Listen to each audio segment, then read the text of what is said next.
bienvenue à tous. Bonjour. Nous voilà réunis pour ce podcast numéro 52, dont le titre fait polémique, dont je ne le donnerai pas. Sont réunis aujourd'hui à Calabès. Bonjour. Salut les petits loups. Alessia, bonjour. Bonjour. On est ravis de revoir et de réentendre Giggs. Je suis sorti de terre. Bonjour à tous. On l'a planté là comme les espèces de trucs dans Harry Potter. La mandragore. Il a poussé d'un coup. D'un coup, mais surtout les épaules. Voilà, alors nous déplorons comme d'habitude l'absence de Mervyn Tonnel, mais je vous rappelle que c'est lui qui est en charge du montage, donc il est toujours un petit peu présent dans le podcast. Et toujours dans nos cœurs. C'est mieux que dans nos culs. J'ai envie de dire. Pour moi, Merwin, ça peut être les deux. Ça commence très fort. Alors on n'a pas encore commencé le podcast, on a juste dit bonjour et On a déjà... parlé de Merwin et ça y est. Hein. Et de cul, ouais, remarque, finalement c'est cohérent. Ah, mais les deux sont pas antinomiques. C'est la rentrée, on est encore un peu dissipé, c'est normal. Alors, et puis l'absence, évidemment, non. Nous tairons les raisons de cette absence, mais sachez que Gilo, a priori, ne sera pas parmi nous. Minou. Je me suis retenue pour une fois. Bon, alors, commençons par les brèves. Alors, tout d'abord, un petit mot sur les 15 ans du site. Nous avons fêté début septembre cette 15e année.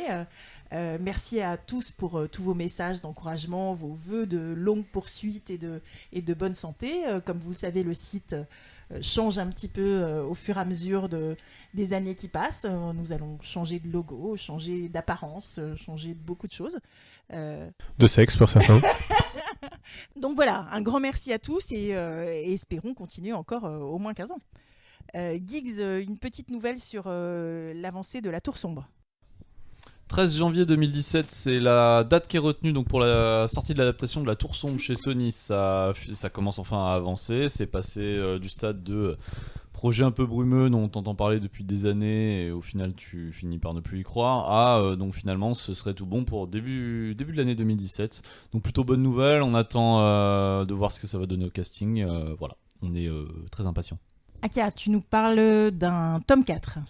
Oui, bah une nouvelle un peu moins rigolote, puisque le tome 4 de Locke Lamora, The Thorn of Emberlane, ne sortira finalement pas en 2015. Donc Scott Lynch, l'auteur, a encore eu des difficultés personnelles qui l'ont empêché de boucler le manuscrit cette année. Et on lui souhaite d'aller mieux. Bah ouais, ce serait quoi. Outre le fait qu'on a envie de lire le bouquin, on lui souhaite d'aller le mieux quand même. Du coup, bah voilà, l'état d'avancement du livre semble insuffisant pour avancer quoi que ce soit, mais on espère que ça sorte en première moitié 2016 plutôt qu'en seconde. Wait and see. Giggs, parle-nous d'un petit projet qui continue tranquillement sur sa saison 6. Oui, alors House of Cards... Ah non, c'est pas ça. Donc... très bonne série. Très bonne série au passage. Oui, ça pourrait être House of Cards. Oui, alors donc Game of Thrones, la saison 6, on vient d'apprendre que Ian McShane et Max von Sydow rejoignent le casting pour la prochaine saison. Donc Sydow incarnera la corneille à 3 yeux. C'est pas très ressemblant, mais on va voir ce qu'ils vont faire. Et qu'on avait déjà aperçu du coup à la fin de la saison 4. Et pour le rôle de McShane qui était connu donc, dans Deadwood notamment, on sait pas encore. C'est pas encore connu. Je remarque quand même que tu as joliment esquivé d'avoir à prononcer le nom du personnage de McShane que je n'essaierai pas de prononcer ici. Alors Al Swearingen. Moi je dis Swearingen, mais... Tu dis comme tu veux. Voilà. Bien, on a aussi un tas de nouvelles têtes qui arrivent dans cette saison 6, mais on ne va pas les détailler une par une. Vous pouvez toujours aller voir sur le site, les nouvelles tombent régulièrement. Alors là, je vais finir au niveau des brèves sur une mauvaise nouvelle pour l'édition française qui vient d'être connue à la mi-septembre. La maison d'édition Griffe d'encre va fermer. Voilà, ils ont essayé de tenir au maximum, ils pensaient effectivement tenir jusqu'en 2017. Ça ne sera pas le cas. Trop de difficultés. Alors, une dernière souscription pour un livre qui tombe un peu pile poil dans le sujet de ce podcast. C'est un hasard peut-être heureux. Donc, dernière souscription lancée, mais fin 2015, c'est fini. J'en profite pour vous dire, ça fait un peu... peut-être un peu charognard qui se jette sur la bête en train de mourir, mais en tout cas ils vendent une bonne partie de leur catalogue est à 50%, il me semble, jusqu'à la fin de l'année pour tous les livres qui ont plus de 2 ans d'ancienneté. Si vous voulez finir votre collection, ou en tout cas les aider qui sait à finir en beauté, c'est peut-être le moment. J'en profite pour vous dire, il est toujours trop tard, une fois que l'éditeur a annoncé que ça allait s'arrêter. Il y a plein de petites maisons d'édition pour qui c'est difficile. Continuez à acheter des livres, si c'est possible, chez les éditeurs, plutôt que sur les grosses maisons qui n'ont pas besoin de vous pour acheter. Voilà, ma petite prescription perso. Alors, abordons notre débat. Nous avions choisi un titre, c'est ce que j'ai dit au début, qui a fait un peu trop polémique à notre goût. On pensait être simple et de bon goût et de bonne aloi, comme d'habitude. Hein. La fantaisie est-elle réac ? Visiblement, cette terminologie a posé trop de questions un peu justement terminologiques sur le sujet. Donc, on va plutôt vous dire qu'on va parler des orientations politiques et sociétales de la fantaisie. Hein, ça fait tout de suite beaucoup plus sérieux. Est-ce que la maxime « la fantaisie est de droite, la SF est de gauche » est encore valable ? L'a-t-elle jamais été, cette maxime ? Est-ce qu'on peut essayer de parler de ce que sont les systèmes politiques en fantaisie, avec a priori une prédominance de la monarchie.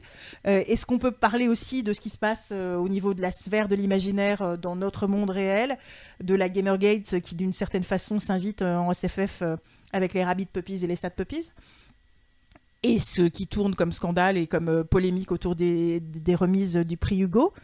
On peut aussi parler de la prédominance des auteurs mâles, blancs et anglo-saxons dans le domaine, et donc aussi parmi les héros de fantasy. On peut parler de l'arrivée des auteurs qui poussent dans le sens de la diversité, comme Nnedi Okorafor, Ken Liu, Cameron Hurley, Hal Duncan. On peut parler de la diversité au sein même des œuvres de fantasy, la place des femmes, la place des relations et des personnages homosexuels, la place des personnages de couleur. Voilà, on peut parler de beaucoup de choses. On couvrira pas tous les sujets. De toute façon, tout a à peu près été dit, donc Merci merci beaucoup. Donc le débat est clos. Merci de l'avoir écouté. On Bonne fin de espère journée. que n'hésitez pas à aller donner votre sujet, votre avis en forum. Ok, alors déjà faudrait qu'on arrive à définir qu'est-ce qu'on entend par réactionnaire. Qu'est-ce qu'on entend aujourd'hui par le terme réactionnaire ? Si on s'en tient à la définition toute simple du Larousse, réactionnaire, c'est qui se montre partisan d'un conservatisme étroit ou d'un retour vers un état social ou politique antérieur, comme un gouvernement réactionnaire. Abréviation familière, réac, qu'on va beaucoup réutiliser ici.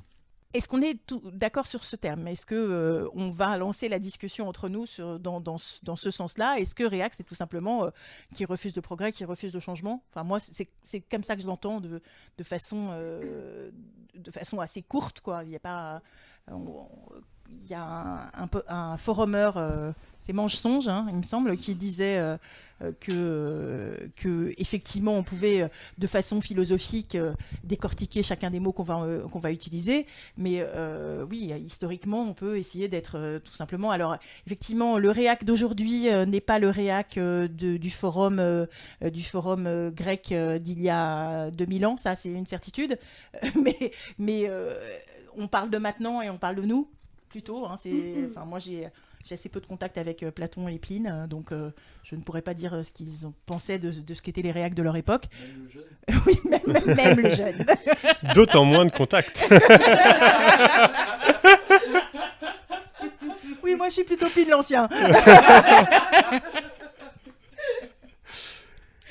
Donc ouais, non, je pense en effet que l'idée n'est pas de philosopher sur l'utilisation du mot réac. Nous, c'est comme ça qu'on va l'employer si on l'emploie dans le podcast. C'est vraiment, est-ce que c'est un peu passéiste, conservateur, ce genre de choses. Oui, c'est vrai que pour ma part, réac, j'avais pas réagi plus que Tu t'es ça. pas posé de questions. Non, je me pose assez de questions sémantiques comme ça, mais c'est vrai que pour le coup, oui, pour moi, après, en y réfléchissant, on vient à aborder les thèmes comme la diversité et la représentation, mais voilà, pour moi, réac, c'est pas quelque chose qui met un gros panneau, mais qui ouvre justement le dialogue sur un contenu et pas sur un thème. Ok. Alors, envisageons dans un premier temps la fantaisie dans ses messages et dans son environnement. J'ai cru comprendre que ça intéressait pas mal d'entre vous et pas mal d'auditeurs de comprendre un petit peu mieux et de savoir ce qu'il y avait autour de la polémique Sad Puppies, Rabbit Puppies et les Hugo. C'est très compliqué à résumer parce que c'est des choses qui se passent depuis 2-3 ans maintenant, parce que les discussions se font par blog interposé, et quand je dis par blog interposé, c'est par long pavé en anglais d'un auteur à l'autre, d'une réponse qui répond à la réponse de machin, enfin voilà, c'est complexe. Si vous avez vraiment envie d'en lire plus sur le sujet, je vous conseille un article de Wired qui s'appelle One Science Fiction Hugo Award Matters. C'est un article qui a été écrit par Amy Wallace le 24 août 2015, soit juste après la remise des Hugo 2015 et la Worldcon. Voilà, alors au départ on a les Hugos qui sont un prix qui existe sur la SF et la fantasy depuis plus de 50 ans, années. Ouais, plus de 50 ans je crois. L'idée c'est qu'il y a quelques années des auteurs trouvent que les auteurs et les œuvres récompensées sont un petit peu trop élitistes, un petit peu trop représentatifs des femmes, des écrits faits par des femmes, des écrits faits par des personnes transgenres ou des personnes homosexuelles, par des personnes de couleur. Voilà, il y a des auteurs qui disent que tout d'un coup, les Hugo ressemblent plus à une espèce de satisfecit donné par une élite à des choses un peu snobinardes intellectuellement, et que ça serait bien de récompenser aussi des auteurs qui vendent et qui sont populaires. Voilà. Un auteur en particulier est à la tête de ce mouvement, c'est Larry Correia, qui a été suivi par un certain nombre d'autres auteurs. Moi, mon analyse, c'est juste du démarrage de ce questionnement, c'est un petit peu comme si Danny Boone allait dire « Putain, Cannes, c'est de la merde, j'ai jamais un prix. » Voilà, c'est un peu le « Je fais des super entrées, je suis super populaire, je vends mes bouquins et je suis jamais récompensé par mes pairs. » Pourtant, Cyprien, ça méritait. Hein. Voilà, enfin moi c'est comme ça un peu que j'analyse, et sans aucune appréciation péjorative sur ce qu'écrit. C'était Elise Moon, Cyprien. Bref, remplacé par un film avec Danny Boone. Bienvenue chez les Ch'tis, ce genre de choses. Ok. Vous voyez l'étendue des références culturelles de Geeks qui vous avait manqué. Bon bref, donc ces auteurs trouvent que ils sont pas assez représentés. Oui, Aka.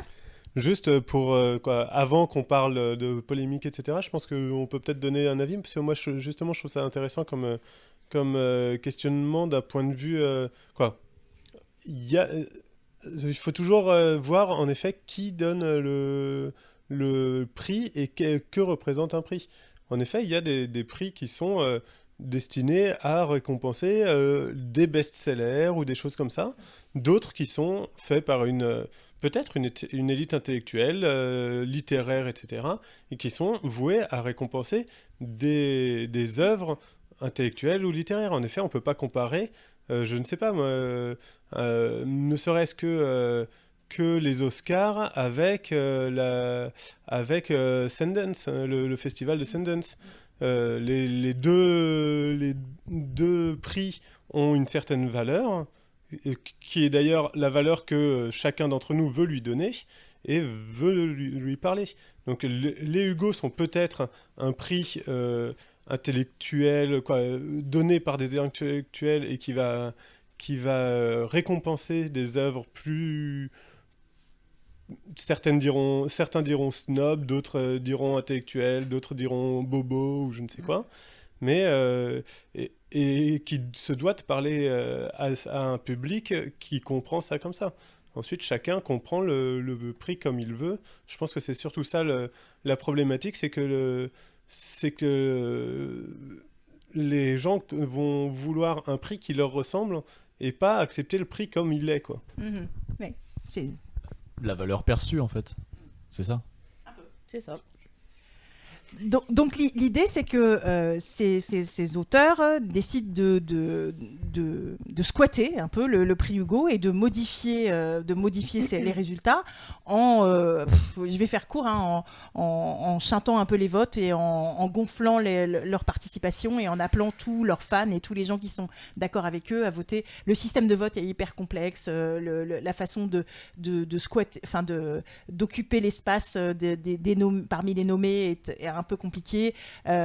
Sur 2015, ce qui s'est passé, voilà, pour en arriver à l'histoire récente. Sur 2015, ce qui s'est passé, et c'est là où ça commence à devenir malheureux, et je vous dirai ce qu'en pense Martine, par exemple, c'est que en fait, il y a des auteurs qui ont été plébiscités par les Sad Puppies et par les Rabbit Puppies. Alors, les Rabbit Puppies, je pourrais en parler aussi longuement, c'est la version extrême droite des Sad Puppies. C'est-à-dire qu'il y a un auteur qui s'appelle Vox Day, qui est une espèce d'abruti, on peut le... enfin, ce qui est rigolo, c'est que on peut aussi indiquer que du point de vue francophone, européen, notre vision sur cette histoire, elle peut être très lointaine et très, très détachée, parce que c'est un peu pas comme ça que ça se passe chez nous, quoi. Donc c'est vrai que leur polémique et leur façon de voir les choses, elle est un peu différente. Cela dit, quand vous avez un auteur de SF et de fiction et de fantasy qui traite une auteure de demi-sauvage, Nora Jemisin en l'occurrence, et c'est ce qu'a fait Vox Day dans un de ses articles, je pense qu'on peut se poser une question, le problème de qui est cet auteur et est-ce qu'on a envie de le lire. Comme quoi, il y a vraiment des cons partout, quoi. C'est ce qu'on se disait avant le podcast, c'est vraiment le truc le mieux distribué, la connerie. Ouais, mais c'est un Rabbit Puppy, il est enragé, tu vois. Bah oui, ils ont pas choisi le terme au hasard. Ah bah oui, ça c'est sûr. D'ailleurs, il me semble que c'est Torgensen qui dit à propos de lui, de toute façon, il joue un rôle, il se met un espèce de masque pour apparaître le plus odieux et le plus imbécile possible, et en l'occurrence, ça marche très très bien. Et c'est ce qu'il dit, il dit qu'il est dans la provocation et que par exemple, par rapport à Nora Jemisin, il la provoque exprès et parce qu'il sait qu'elle va pendant 10 ans ne parler que de lui et parler... Bon, je pense qu'elle est largement loin de là, et en revanche, quand elle témoigne que ça fait plus de 10 ans qu'elle fait des conventions aux États-Unis et que les gens continuent à lui toucher les cheveux et à lui poser des questions sur sa couleur, je pense que ça... Enfin voilà, moi ça me semble très très très très arriéré. Ouais, mais Vox Day, il a plus de cheveux, donc de toute façon on peut pas lui toucher. Donc c'est réglé, hein. Je pense que c'est pour ça qu'il est jaloux. Voilà, non mais c'est pour dire que je peux aussi raconter, il me semble l'avoir déjà fait en podcast, mais je le refais avec plaisir, que Nora Jemisin, quand elle est venue il y a 3 ans aux Imaginales, je l'interviewe et on se rencontre pour la première fois. Elle a débarqué Paris, train pour Épinal immédiatement.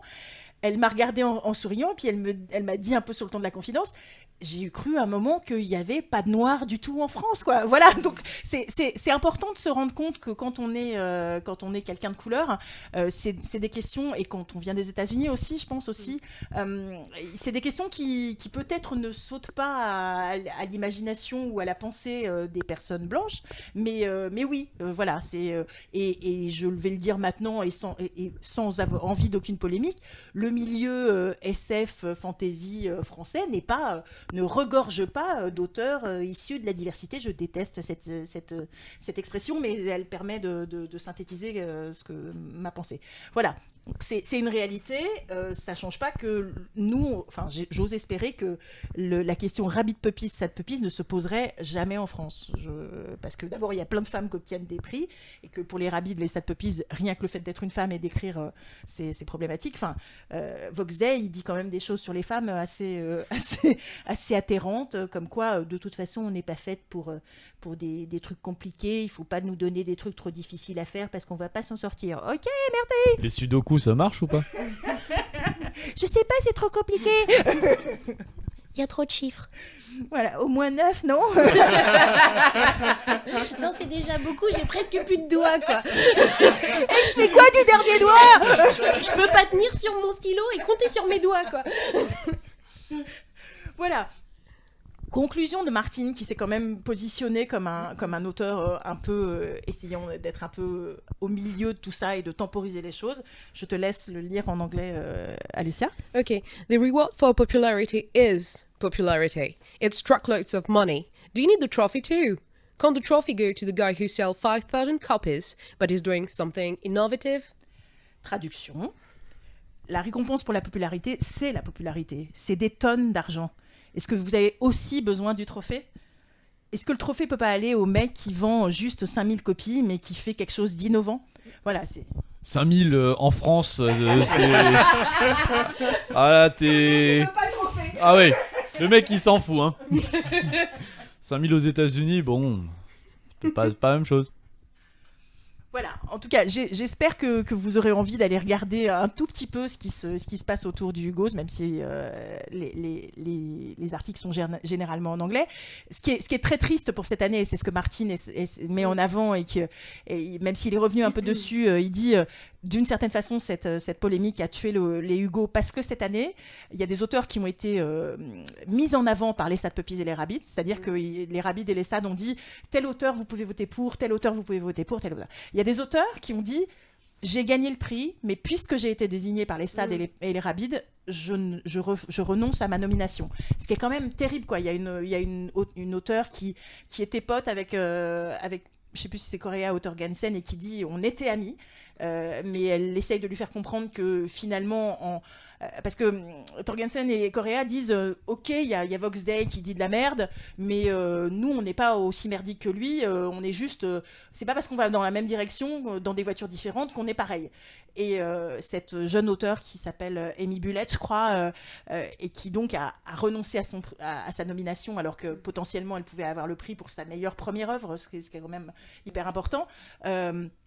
Elle dit le problème il est pas là, le problème c'est qu'en fait elle dit à Correa ou Torgensen, encore une fois je me rappelle plus, elle lui dit tu t'avances sur les épaules de Vox Day, et donc tout ce que tu dis comme chose c'est fondé sur les mêmes trucs hyper polémiques que ce qu'il dit lui, parce que franchement encore une fois on peut ne pas avoir envie de différence et de diversité dans sa vie.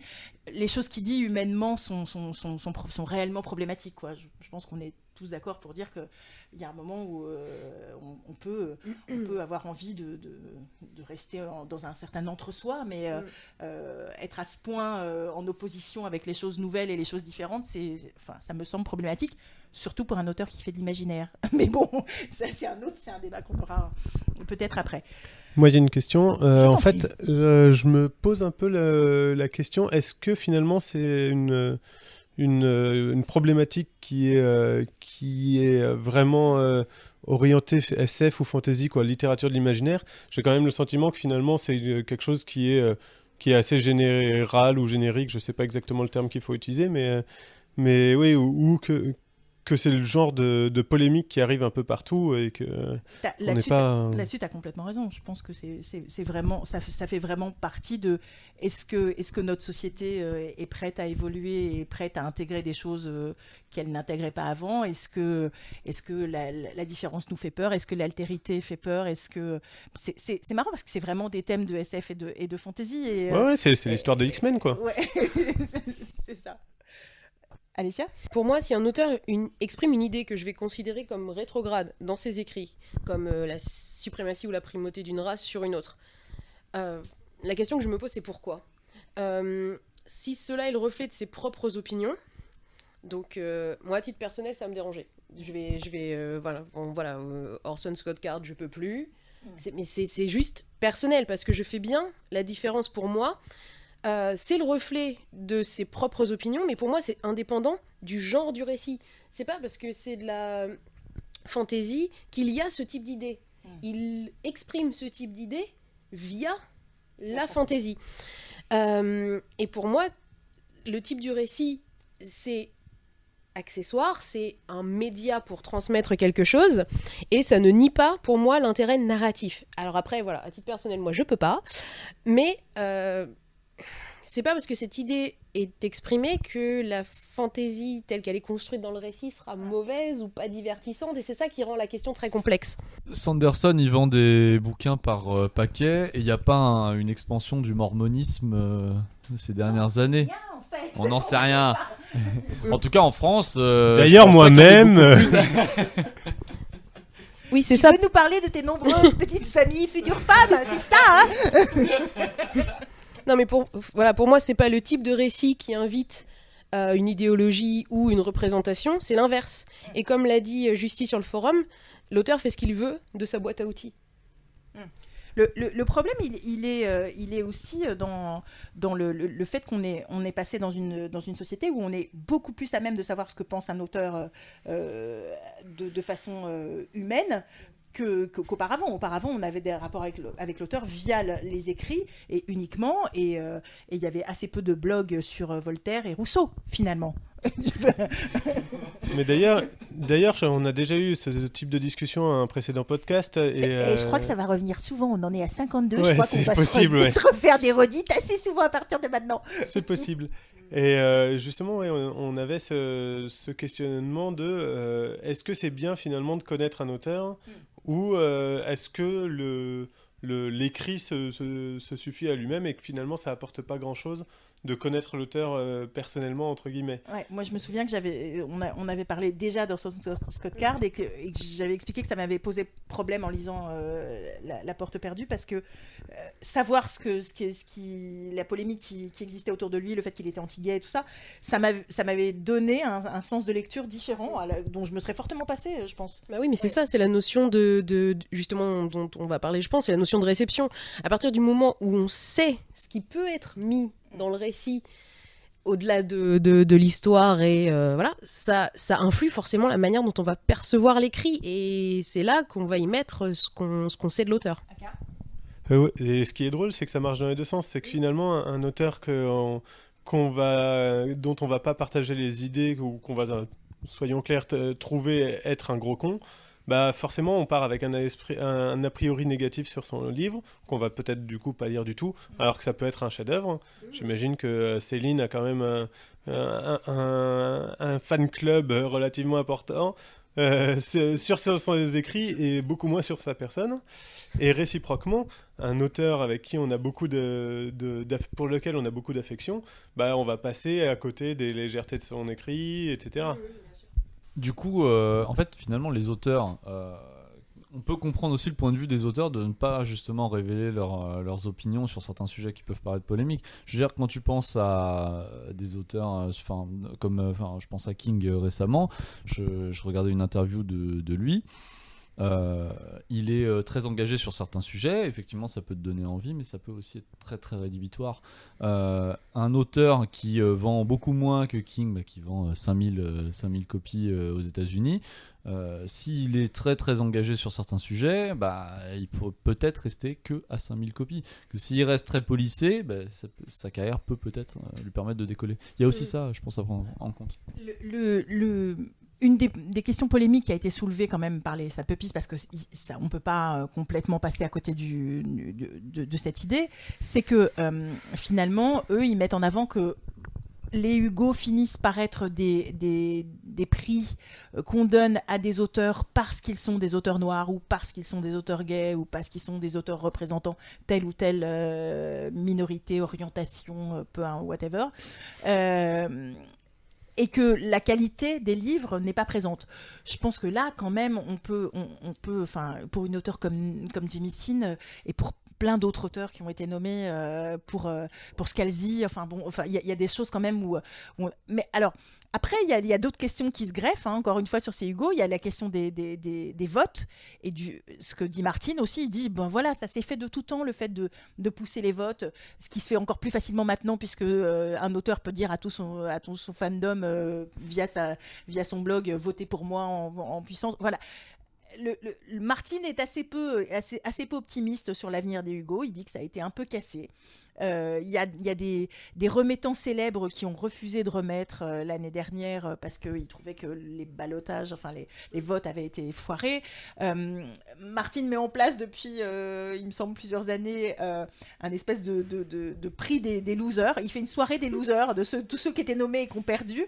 Et les gagnants, s'ils veulent venir à la soirée, ils doivent se mettre une espèce de conehead sur la tête. Et tous les vainqueurs, tous les perdants peuvent venir écrire ce qu'ils veulent comme conneries sur la tête du vainqueur. Et cette année, il a remis le prix à justement Amy Bullet, qui avait renoncé à deux personnes qui avaient renoncé à leur nomination à cause des SAD et des Rabbits.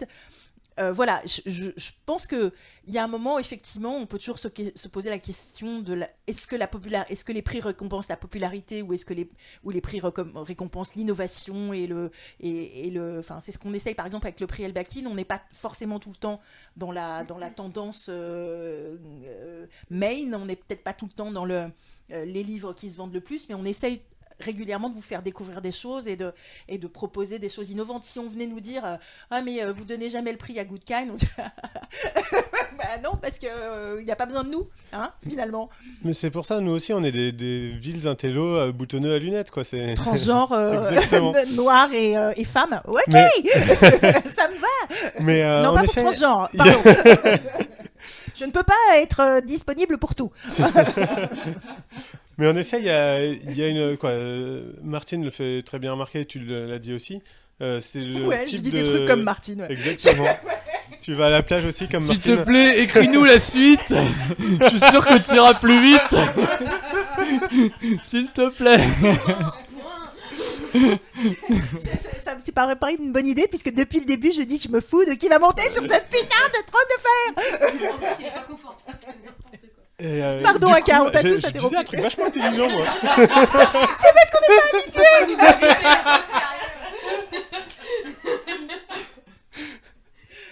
On a un Et du temps coup, de sérieux. En fait, oui, tu disais, et Martine disait ça aussi, que justement, c'est des prix qui vont favoriser l'innovation. Donc, bah, justement, eux, ils sont pas contents parce qu'ils vendent beaucoup, ils sont quelque chose de très mainstream, etc. Bah, peut-être que d'ici 40 ans où le truc mainstream sera plus ça, bah, ce sera eux qui seront favorisés. Clair. Pas parce qu'ils vendront plus, mais au contraire, parce que ce sera à nouveau. Bien.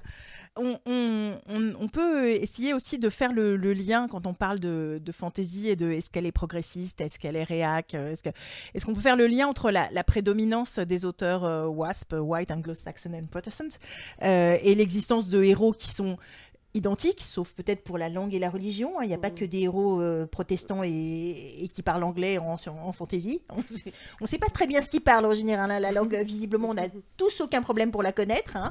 Et c'est la langue commune. Pardon, ouais, oui. Je suis bête. Hein. Je te rappelle, je suis une fille. Donc, Gilo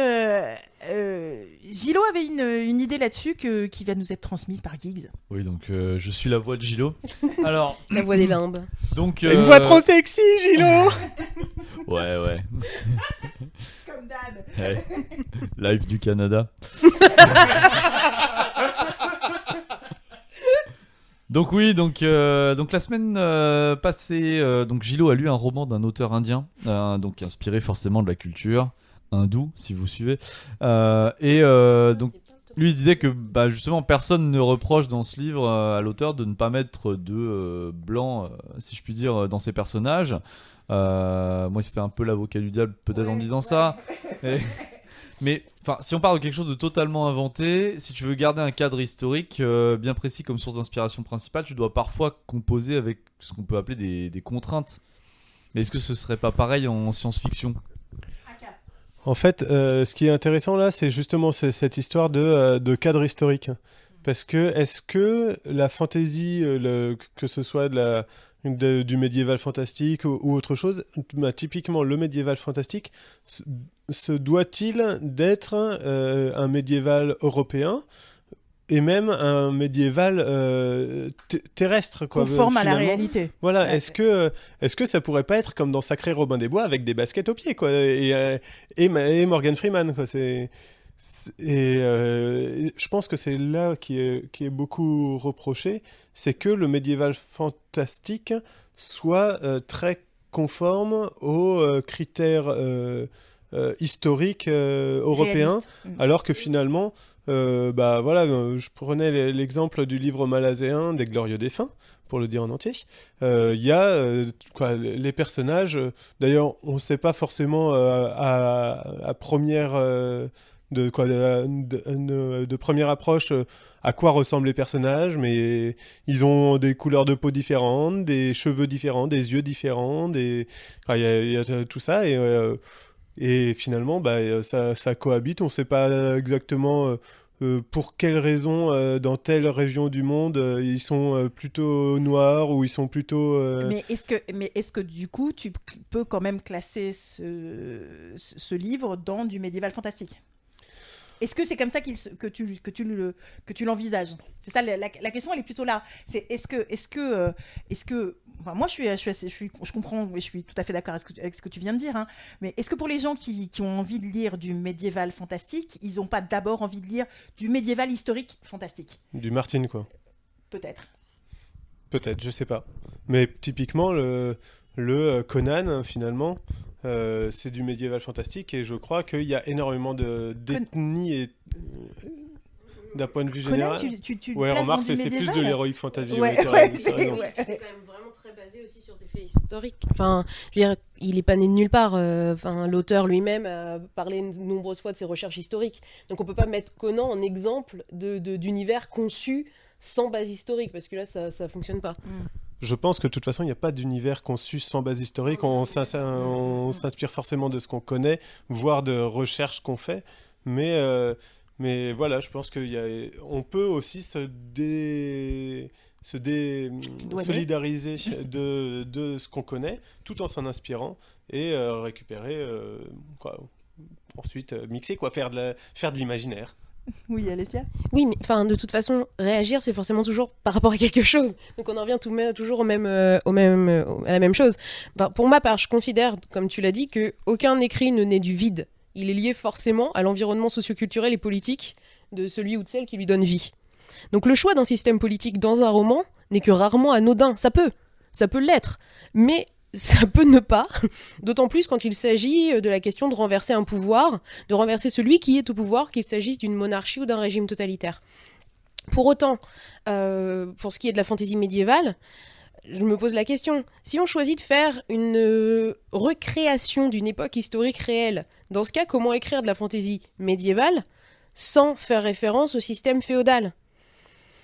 Le système politique sera à l'avenant. Enfin, si on choisit vraiment de le baser sur une période donnée, le système politique sera celui qu'il était à l'époque, et c'est l'auteur qui choisira alors de s'inscrire dans une dénonciation ou dans une apologie. Mais là, dans les deux cas, ça revient de toute façon à réagir par rapport à quelque chose d'existant, que l'on s'en détache ou qu'on adhère. Donc j'ai un peu de... Je comprends bien ce que vous soulevez là. Moi, j'ai un peu de mal quand il s'agit de dire qu'on est dans de la création fantasy ou dans la création imaginaire. C'est-à-dire que, comme le disait Aka, cela dit tout à l'heure, il y a un moment où si j'ai envie que dans mon univers fantasy, qui ressemble de très près à du médiéval classique et historique, si j'ai envie de faire apparaître un mec noir ou un mec transgenre ou quelqu'un qui, je sais pas, qui... non, faut pas exagérer, c'est moche. Je pense que... C'est possible, quoi. Voilà, il doit pas y avoir de limite, et c'est un peu ce que reprochent les auteurs issus de la diversité ou les auteurs qui essayent de proposer des écrits un peu différents. C'est le problème, il est, et on va y venir, même on s'est un peu perdu dans notre débat par rapport à notre plan, mais le problème, il est le problème de la représentativité. C'est-à-dire que quand je lis, est-ce qu'il y a un moment où je peux me projeter dans le personnage, et par moment, quand on fait partie de certaines minorités, on a du mal. Il y a vraiment une difficulté à se dire tiens, pourquoi il n'y a rien qui me ressemble ? Alors, ceux qui sont les défenseurs du côté réaliste historique vont vous dire il y a personne qui te ressemble parce qu'il y a personne qui te ressemble à cette époque-là. Sauf qu'on s'en fout puisqu'on est dans l'imaginaire. Alessia ? Oui, puis on s'en fout, oui, ou certes, mais pour moi, ça vient aussi d'une méconception quelque part aussi de l'époque médiévale, parce que en Angleterre, je crois que c'est à partir du 15e ou du 16e siècle qu'il y avait des marchands qui étaient venus notamment d'Afrique, qui sont installés à Londres. Ils étaient là, les gens. Ne pas vouloir les voir, ça vient aussi de la façon dont on nous enseigne l'histoire. Tout à fait. Il y a une volonté de pas du tout... je pose posté un truc sur les Amazones du roi Béanzin du Dahomey récemment. On a tous aussi une façon d'avoir appris l'histoire Bien sûr, c'est de façon scolaire, qui est l'histoire des vainqueurs et qui met sous silence toute l'histoire de l'Afrique, toute l'histoire des femmes, soyons clairs. C'est d'ailleurs pour ça que les Américains ont un terme qui s'appelle Her Story au lieu de His Story, c'est-à-dire l'histoire racontée du point de vue des femmes, et c'est assez intéressant quand on lit des articles sur ce sujet. Oui, Aka ? Mais là, tu vois, je me demande typiquement, est-ce que en Espagne, par exemple, ils ont les mêmes choses? Parce que finalement, tout le Moyen-Âge espagnol a été plein de morts et plein exactement, oui, de morts. MAURES. Oui, c'est ça, parce que le Moyen-Âge, il y en a eu des cadavres. Mais... Tout le monde a eu des morts, mais en Espagne, ils avaient plus de morts. Voilà, c'est ça. Ouais, mais non, nous, c'est Charles Martel, il a arrêté les Arabes à Poitiers en 732. Exactement. Vous savez autre chose par rapport à ça? Est-ce que vous savez vraiment autre chose? Non, on sait rien du tout. Voilà. C'est comment on a appris l'histoire à l'école. Dire que c'est pas cohérent de mettre quelqu'un à tel endroit parce que... Et pourquoi pas? Enfin, déjà, historiquement, ça peut être le cas et juste tu n'en as pas conscience. Puis tu minces à la fin. Mais... Moi, j'ai une question con. Ah, bah donc ça va pas beaucoup nous changer, hein, j'ai envie de dire. Allez, vas-y. Lâche-toi. Est-ce que y a une description d'Aragorn qui attesterait qu'il est pas noir? Alors, moi je vais pas me lancer dans Tolkien parce que ça fait trop d'ennemis. Hein, ouais. Non mais je prenais Aragorn parce que voilà, mais c'est trop dangereux, hein, je pense. Mais en revanche, j'ai l'évoqué dans le plan, il y a des questionnements assez importants sur est-ce que Hermione n'est pas noire dans Harry Potter? C'est ça, il y a pas de. Est-ce qu'il y a une description physique? Oui. Alors, Alessia vient de lever le bras comme Hermione, exactement. Mais non, c'est surtout que Hermione, il y a deux choses si je me rappelle bien. La première chose, c'est qu'ils font référence à ses cheveux qui sont extrêmement crépus et indomptables. Ça pourrait être les miens en ce moment. Voilà.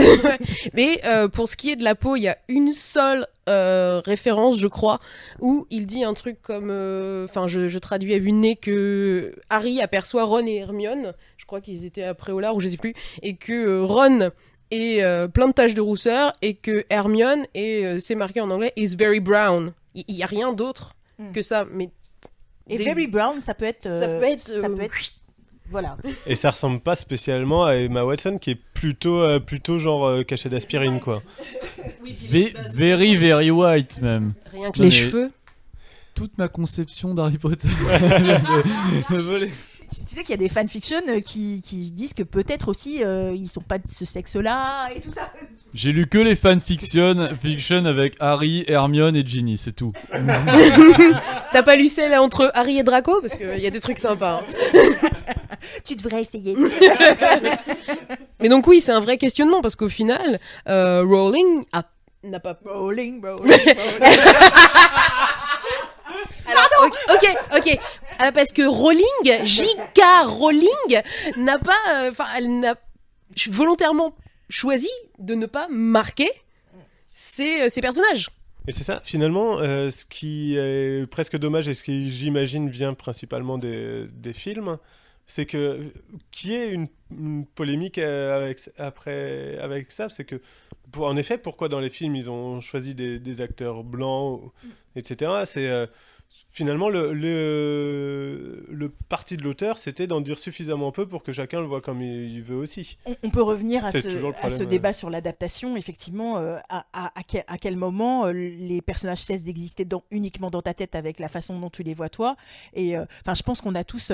j'ai une blogueuse disait récemment sur la difficulté d'être et tout ça, elle parlait de choses plus... un peu Shakespeare a fait ça aussi, être ou ne pas être. Elle disait que c'était réellement problématique de ne se voir nulle part ailleurs que dans le miroir. Et c'est ça le problème de la représentativité, c'est qu'à un moment, c'est ce que disait David Anthony Durham quand il parle de ses auteurs, de ses personnages, c'est ce que dit N.K. Jemisin, elle dit que dans les 100 000 royaumes, elle dit jamais que son personnage est noir, elle dit que comme elle est noire, les gens considèrent qu'elle a écrit un personnage de femme noire, mais elle le dit pas et c'est sans importance dans son univers. Maintenant, il y a une vraie question sur puisque le roman et puisque la fantaisie est de plus en plus illustrée et de plus en plus imagée, la difficulté, c'est pour certaines personnes de ne jamais se voir représentées. Et c'est ça qui est reproché quand on dit est-ce que la fantaisie est réac, c'est parce que les gens se mettent à lire les romans comme si c'était des romans, comme s'ils étaient tous adaptés à l'écran. Et je pense que on peut lire la fantaisie et s'y représenter si on n'est pas pollué par l'image qu'a décidé tel réalisateur ou tel dessinateur. C'est ça le problème. Alicia ? Je disais que pour Hermione, on a eu le même problème avec Katniss dans Hunger Games. Donc bon, vous voyez tous l'actrice qui joue Katniss, mais si on reprend le livre, ça fait un gros soupir. Un gros soupir. C'est marqué même cheveux bruns et raides, même teint olivâtre et mêmes yeux gris. Et donc du coup, on sait tous que Hunger Games est construit sur aussi une image des États-Unis. Si on situe où se trouve le district où ils habitent sur les États-Unis, on arrive historiquement dans les Appalaches. Donc on est à l'est de l'Amérique du Nord jusqu'à Terre-Neuve au Canada. Et là, c'était... il y avait une population, en fait, qui s'appelait les Melungeons, voilà, qui était issue du métissage entre Européens, Amérindiens et Africains. Et quand il y a eu une lecture publique de Mockingjay, Suzanne Collins a choisi de faire parler Katniss avec cet accent des Appalaches, insinuant qu'en plus de la description qu'elle avait faite dans son livre, qui la décrivait comme avec ce teint olivâtre, ses cheveux noirs et raides, elle lui a donné cette voix-là en plus, et ça a été complètement entre le tollé et on va mettre ça sous le tapis, et c'est réapparu beaucoup plus tard. Désolé, question con. Oui, je sais, on a l'habitude. C'est quoi un teint olivâtre ? Parce que ça, on le voit dans à peu près un bouquin sur deux. Mais pour moi, une olive, c'est vert. Alors, le bonhomme qui a un teint... Tu vois ce que c'est qu'une olive ? Bah, c'est pareil. Tu vois ? On te dit pas souvent, non, t'es olivâtre, là, aujourd'hui. Non, mais c'est ça, pour moi, le bonhomme qui a un teint olivâtre, il est malade, il est tout vert. Frippé. Il est frippé comme une olive. Il baigne dans son jus. Non, mais sans déconner, c'est complètement débile. C'est un peu comme dire marmoréen, quoi. Il y a du marbre rose et du marbre noir. Alors, moi... Non, marmoréen, je suis d'accord, mais... C'est aussi une question de traduction. En anglais, je crois que c'est juste brown. Pour olivâtre ? Ah oui ? Mais pourquoi est-ce qu'on traduit ça par olivâtre ? Sans déconner, c'est incompréhensible, quoi. Mais peut-être parce que en tant que... Alors, je vais parler... Ouais, voilà. Je vais parler comme si j'étais une Européenne blanche de base, de souche, voire même. Pardon pour cette petite polémique. Je pense que c'est parce que, de façon très ethnocentrée, les Français blancs métropolitains ont assez peu de palette de 50 Shades of White. Tu vois, ils n'ont pas beaucoup d'imagination sur qu'est-ce que ça peut être autre chose que d'être blanc. C'est la problématique, elle est aussi parfois un peu là. C'est est-ce qu'on doit décrire un personnage parce qu'il est noir ? C'est la blague que je t'ai racontée tout à l'heure sur deux dessinateurs qui sont côte à côte, un noir et un blanc. Le blanc dit au dessinateur noir « passe-moi le crayon couleur chair ». Et le noir lui passe un crayon marron en lui collant très fort sur la table et en le regardant avec un sale regard.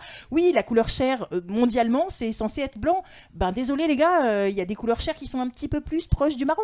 Voilà. Et entre blanc et très noir ébène, il y a un tas de couleurs qu'on décrit assez peu.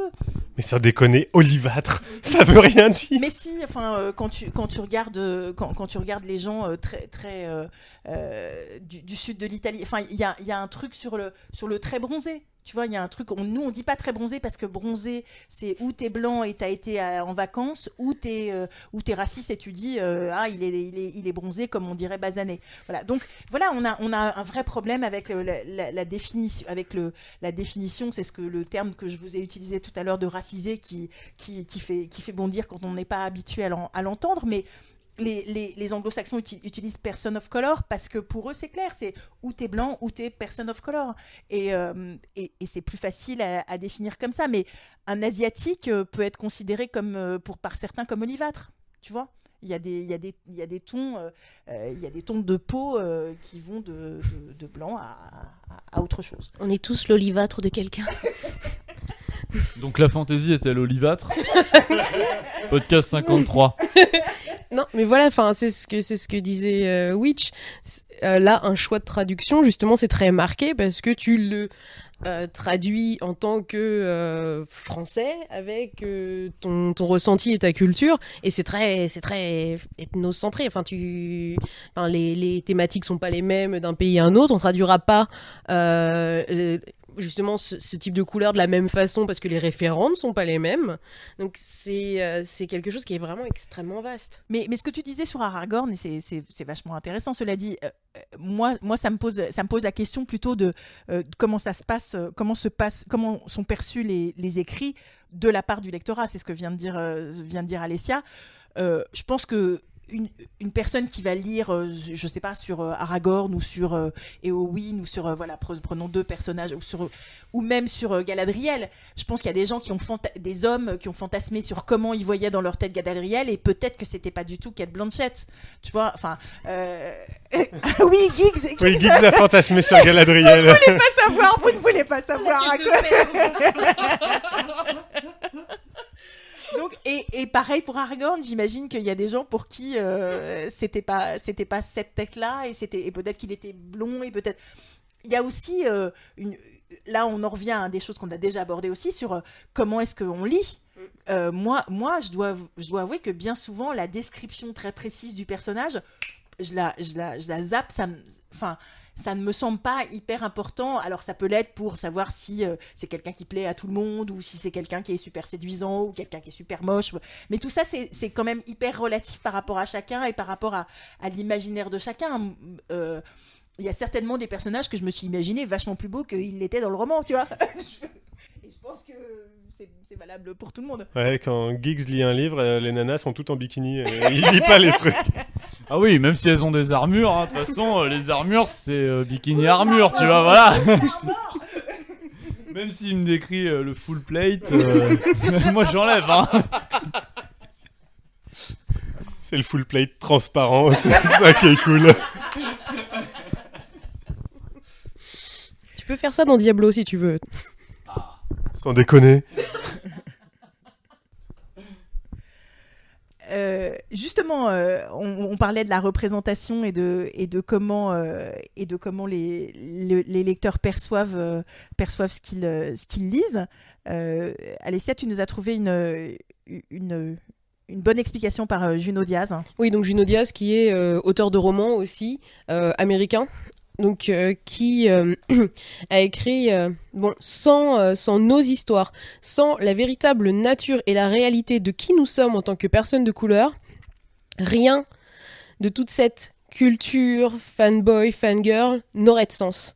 Ce que je veux dire par là, c'est si ce n'était pour la question de la race, X-Men n'aurait aucun sens.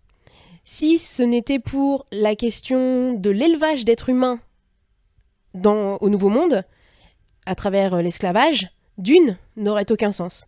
Et si ce n'était pour l'histoire du colonialisme et de l'impérialisme, Star Wars n'aurait aucun sens non plus.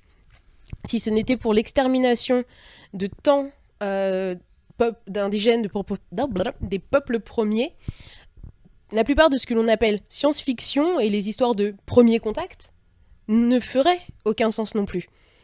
Sans nous, en tant qu'ingrédient secret, aucun de ces écrits, et il est temps que l'on comprenne que nous sommes la force qui tient Star Wars, l'ensemble de Star Wars cohérent ensemble, nous sommes la direction primaire qui fait... La première directive, excusez-moi, je suis pas trop trekkie, fait que Star Trek est possible. Oui, dans Green Lantern, nous sommes le serment, nous sommes toutes ces choses effacées, et pourtant, sans nous, nous sommes essentiels. Ça, c'est hyper... pour moi, c'est hyper fondateur. Hein. Je suis complètement d'accord avec ça. Et c'est justement ce qui explique le positionnement de quelques auteurs, encore une fois issus de la diversité.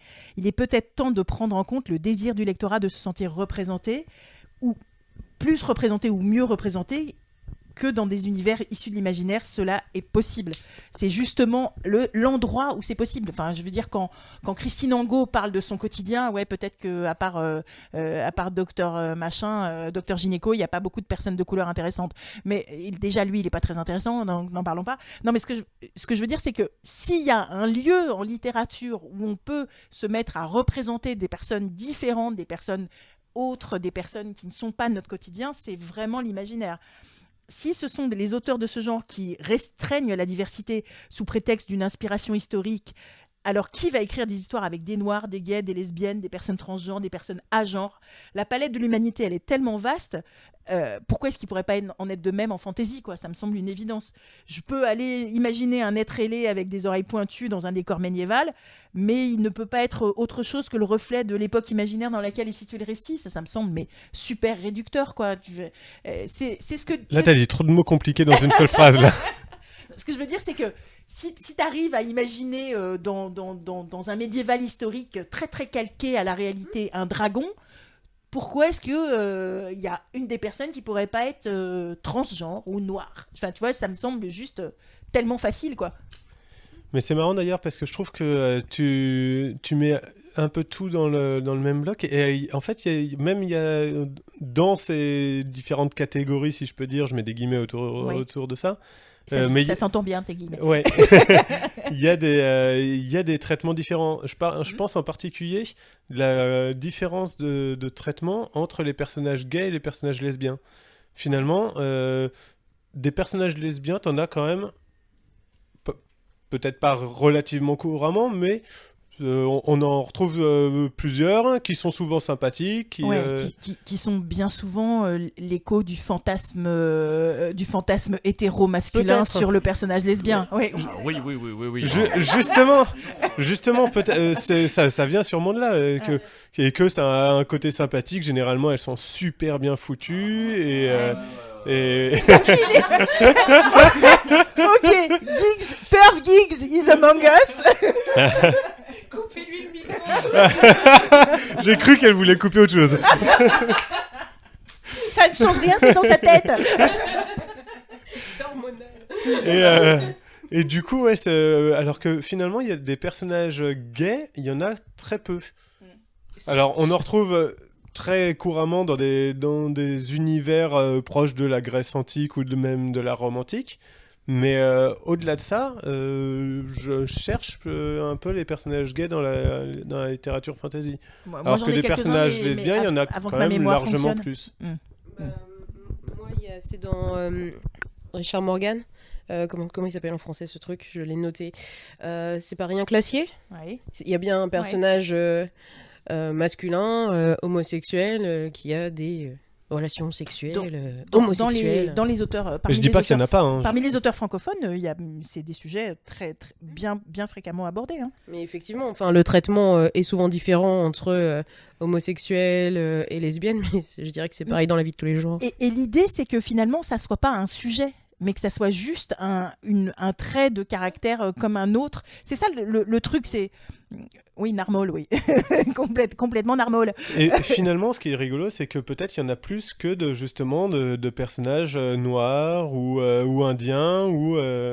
C'est la problématique qui est soulevée par pas mal d'auteurs noirs américains ou asiatiques, d'ailleurs, qui... Pour rebondir sur ce que disait tout à l'heure Gillot à travers la voix rauque et grave de Giggs, quand un auteur indien ne met pas de personnage blanc dans son roman, ça devrait poser de problème à personne, parce qu'il y a quand même, depuis la nuit des temps, des tas de romans blancs où il n'y a pas un personnage noir alors qu'il y en a autour, quoi. Donc, j'ai toujours autant de problèmes avec l'idée de est-ce que Thor peut avoir un Heimdall noir? Oui, parce que c'est pas le Valhalla historique, si tant est qu'il est un Valhalla historique, c'est le Valhalla imaginé par Stan Lee avec des super-héros, avec des comics qui sont inventifs dans tous les sens. Donc c'est pas pour Thor, pourquoi tu dis ça? Je suis complètement d'accord avec toi. Par contre, ça peut définitivement pas être une gonzesse Thor. Mais bien sûr que si. Mais bien why sûr not? que si. Oh là là, putain. Bon alors voilà, ce podcast s'achève pendant que Alessia et moi nous terminons Aka à la main. Mais Enfin, je le un coup de décapite, poing. quoi. Non, mais dis, faut un pénis maintenant pour porter Mjolnir. Le problème, c'est de donner des qualités féminines enfin, de donner des adjectifs féminins ou masculins autour des qualités. Tu vois, le courage, c'est pas dans les couilles. Voilà, soyons clairs. Ah non, les Valkyries, Pas elles dans sont la droite. courageuses aussi. C'est ce que m'avait dit Merwin. Mais pareil, une Valkyrie, ça peut pas être un mec. Why not? Bah, je sais pas. Moi, si le personnage tient la route, voilà, tu vois, c'est comme si, enfin, je veux dire, revenons en arrière et il pouvait pas y avoir de danseuse classique noire, tu vois, et puis il y a une danseuse classique aux États-Unis, américaine, qui est noire et qui a décidé qu'elle serait danseuse étoile et elle l'est. Donc il y a un moment où oui, non, mais on peut toujours se mettre des limites et décider que non, mais tu comprends, le rose et le noir, ça va pas très bien ensemble. Et donc, enfin, voilà, on lui a dit quand elle a commencé qu'elle avait pas la morphologie qu'elle est avec le fait d'être danseuse classique. L'idée, oui, Giggs. Impossible is nothing until it's done. Oh yes! Nelson Mandela. Non, mais enfin, moi je voulais revenir à un personnage connu, Arthur. Le petit ours avec son épée Excalibur. Voilà. Si on prend par exemple la série Fate Stay Night, Arthur est Arthuria. C'est une fille. Ça ne l'empêche pas d'avoir sorti Excalibur du rocher toute seule comme une grande et de mener ses épées. Ça ne change... Mener ses épées, j'ai dit ? Mener ses armées. Donc ça change rien. Ça... Enfin... C'est des armées pleines d'épées, ça marche. Oui, mais oui, bon, faut voir la série, mais un monde plein d'épées, non, ça devrait parler aux gens, mais... En fait, moi, ce qui me dérange dans ce principe-là, c'est justement la volonté de changer quelque chose qui existe. Tu vois, c'est pas... Est-ce que tu serais pas un petit peu réac? Non, je plaisante. Non, mais tu vois, des ouais. personnages... Alors, c'est historique, c'est peut-être beaucoup dire, mais typiquement Arthur, ou le Thor, mais tel qu'il a été dessiné par Stan Lee. Tu vois, c'est le même personnage, mais finalement, ils ont décidé que un jour, c'était une femme. Je trouve que cette décision, finalement, est... pourquoi, finalement, ne pas l'avoir faite dès le début comme une femme? C'est surtout ça, c'est que... du coup, je trouve que ça a un côté un peu artificiel et revendicateur que je trouve dommage dans ce genre de choses. Alors, il y a peut-être justement cette volonté de revendication. Mais il y a surtout l'absence de fait, enfin le fait que toi tu n'es pas une femme, tu ne te sens pas concerné par le fait que Thor soit un homme, ça te pose pas de problème. Ce qui te pose un problème, c'est que ça devienne une femme.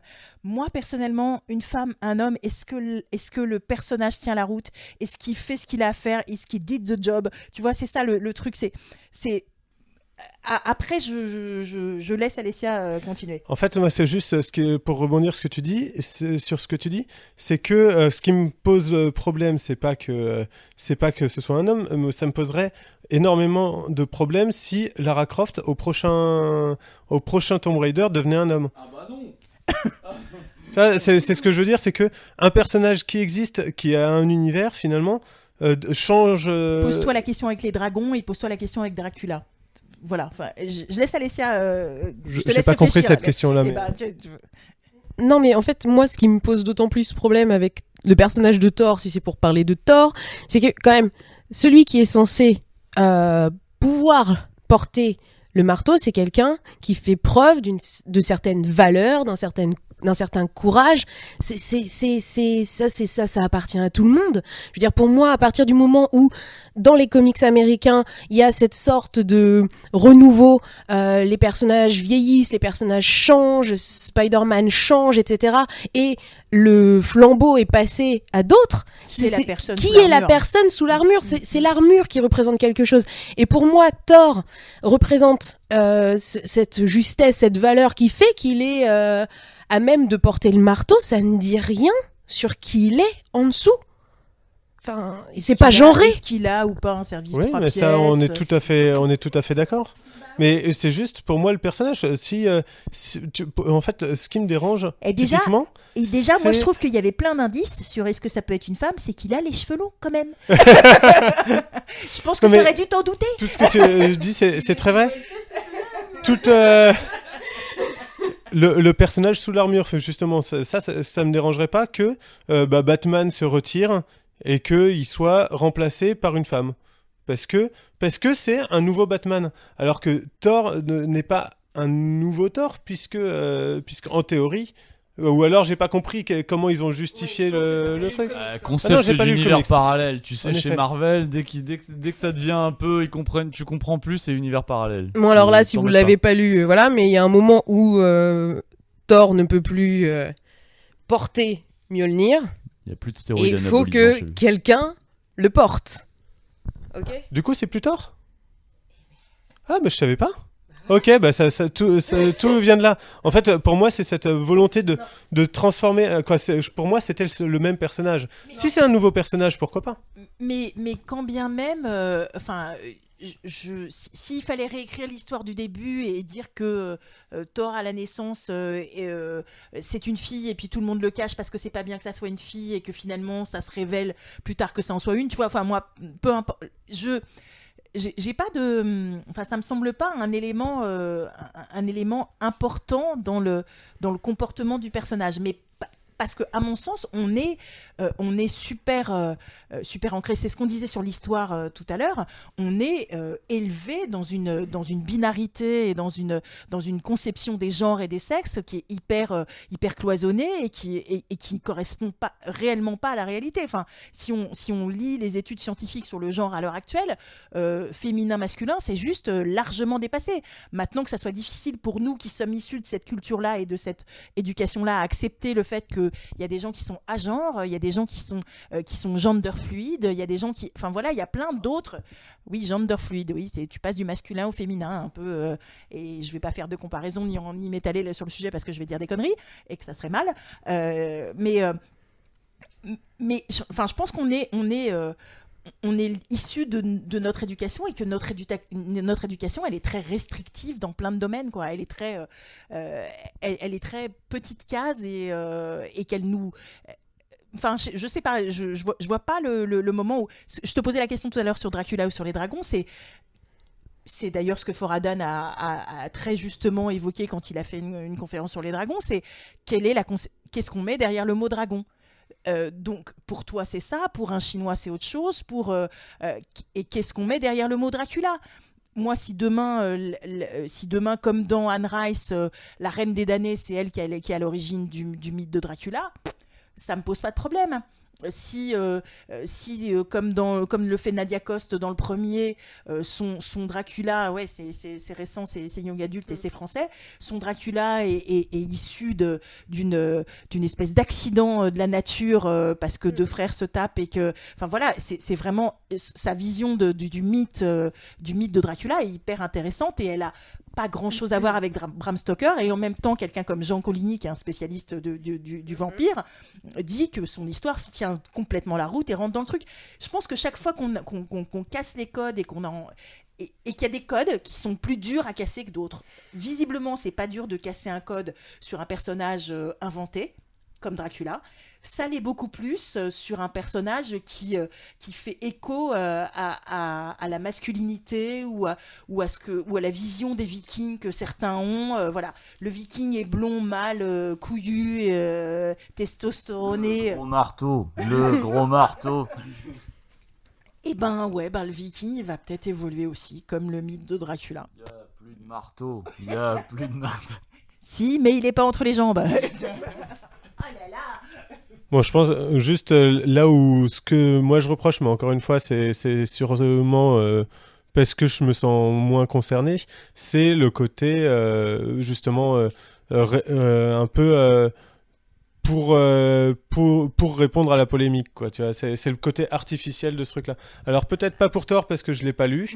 Je sais pas pour le Je pense que c'est Arthur. opportuniste, C'est ça, voilà. Oui, C'est ça que je trouve dommage, en fait. C'est ce que disent les sad puppies, hein. C'est vraiment ce que et je pense que d'une certaine façon tu as raison, mais il y a aussi que l'agenda social est un agenda qui devient différent. Si on se pose pas de questions sur comment évolue notre société, on peut effectivement monter des murs et se barricader et croire que ça va bien se passer dans notre forteresse. j'ai un peu peur que ça soit pas si évident que ça.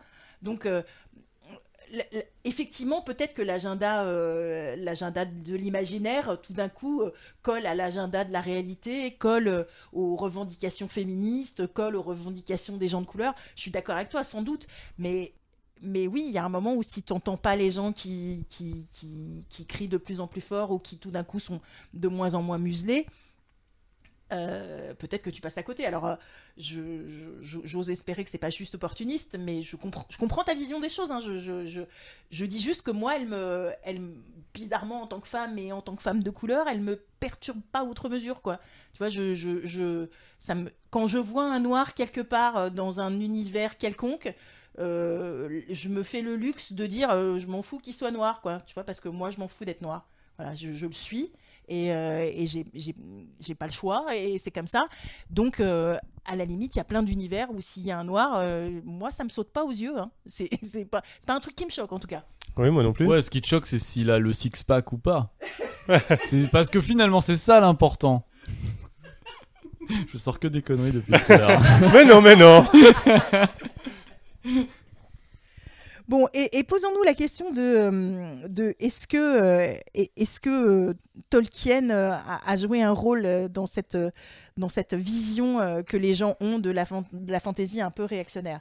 On n'en a pas parlé jusqu'à présent et on peut juste passer sur le sujet très rapidement. Je trouve que ce que tu disais Alessia, sur l'auteur, d'où il écrit et de quand il écrit, c'est ce qui semble important. Oui, pour moi, enfin, bon, je vais essayer de pas me faire taper par Maître Foradan, mais pour moi, Tolkien a écrit à une époque donnée, à un moment donné, avec une certaine représentation de ce qui était sa vision du monde. Après, pour moi, et pour ce qui est de Tolkien et du côté très manichéen pour certains et pas manichéen pour d'autres, bah justement, voilà, pour les uns, pour les autres, c'est la réception, c'est la lecture que l'on en fait et c'est ce que l'on veut mettre dedans. Et les problèmes viennent de ça, de la façon dont on veut lire et dont on veut faire dire quelque chose au texte, que ce soit dans le texte ou pas d'ailleurs. Pour moi, ce qui est intéressant, c'est de se dire, avec l'analyse d'aujourd'hui, on peut trouver telle ou telle chose réac, on peut trouver telle ou telle chose pas en phase avec notre modernité ou avec notre présent, en fait. Mais est-ce que c'était important ou est-ce que cette analyse-là était valable au moment où la chose a été écrite ? Évidemment non. Et du coup ces analyses-là, a posteriori, d'œuvres anciennes, moi, ça me semble toujours un peu malhonnête comme procédé intellectuel. C'est-à-dire que, oui, tu peux dire qu'il n'y a pas de femmes dans Tolkien, ou tu peux dire qu'elles n'ont pas un rôle, ce qui est faux en plus. Bon, enfin bref, tu peux dire, allez, en gros, Tolkien est réac, sauf que tu le dis d'aujourd'hui. Est-ce que c'était réac au moment où il l'a écrit ? J'ai un peu peur que non. Enfin, je crains fort. C'est que ça, oui. c'est super réac, ça a au moins, je sais pas, 60... On dirait que ça a été écrit il y a 65 ans, quoi. Ouais, c'est fou, non ? C'est un peu vieux. Oui, non, mais c'est ça, quand on calque un mode de pensée sur un texte antérieur, il y a eu une évolution que l'auteur, étant décédé, n'a pas pu avoir. Enfin, voilà, c'est comme... Enfin, je vais prendre un exemple, littérature jeunesse, prenons Rouge Muraille. Il y a les gentils souris et les méchants rats. Bah, c'est aussi quelque part extrêmement manichéen. Oui, et tu veux dire que si on l'analysait si avec on le regard maintenant, on pourrait avec dire, un regard de maintenant, on dirait Qui sont les petites souris? Qui sont les méchants rats? Et le blaireau? C'est qui le blaireau? mais voilà, ça fait partie de la Des noms lecture. confusés. Ça fait partie de la lecture qu'on en fait aussi. Enfin, de par. Moi, j'ai fait quand même les études littéraires et on peut relire n'importe quel texte sous n'importe quel filtre, que ce soit celui du genre, celui de la représentation de la diversité, tout. On peut tout dire, faire tout dire à un texte littéraire. Et c'est pour moi l'importance des revendications des auteurs noirs comme Nora Jemisin, comme Nnedi Okorafor, et des auteurs comme Ken Liu. L'important, c'est pas tant... moi je veux réécrire toute votre fantaisie. C'est moi, je veux écrire de la fantaisie avec des gens qui me ressemblent. Et venez pas me faire chier si mon chevalier du pseudo 15e siècle, il est noir. Voilà, moi c'est ça qui me semble super cohérent, c'est de dire, bah moi je vais écrire sur des gens qui me ressemblent, puis je vais les mettre dans les univers que je connais, dont on m'a parlé, dans les univers qui sont peut-être miroirs d'un univers actuel. Enfin, voilà, quand dans Jordan, il y a un peuple qui ressemble aux Gitans, personne se dit « dis donc, Jordan, il serait pas un peu raciste contre les Roms ?» Enfin, tu vois, c'est quelqu'un qui viendrait faire cette analyse-là, on lui dirait « Mais t'es pas bien dans ta tête quand même, ça va pas. » Enfin, voilà, dans Jacqueline Carré, que je n'ai pas cité depuis très très longtemps, hein, quand il y a un peuple, les Dignanos sont un peuple qui est l'équivalent d'un peuple de gitans.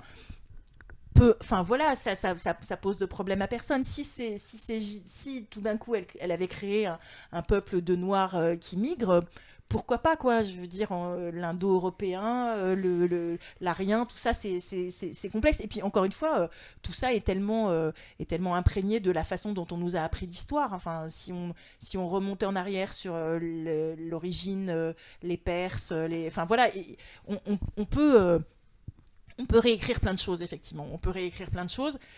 Je pense juste, pour moi, que c'est important de faire une place maintenant. C'est notre rôle maintenant de faire de la place à des fantaisies qui soient pas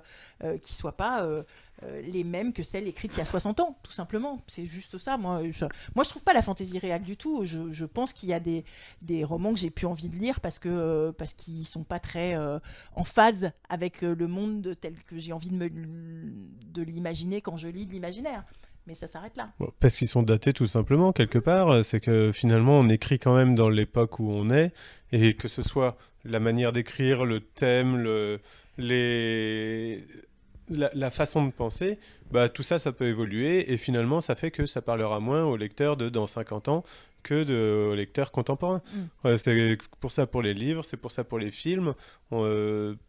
Parfois, quand on regarde un film des années 60... on va savoir que c'est un film des années 60, sans avoir d'avis, quoi. Je donne pas d'avis critique sur les uns ou les autres. Moi, j'aime bien les films des années 60. On peut ne pas aimer. Voilà, par contre, on va le savoir.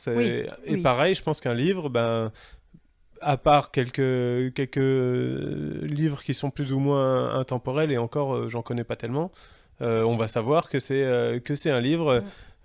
écrit au 19e siècle, écrit dans les années 60, écrit au début des années 2000. Voilà, ça va changer.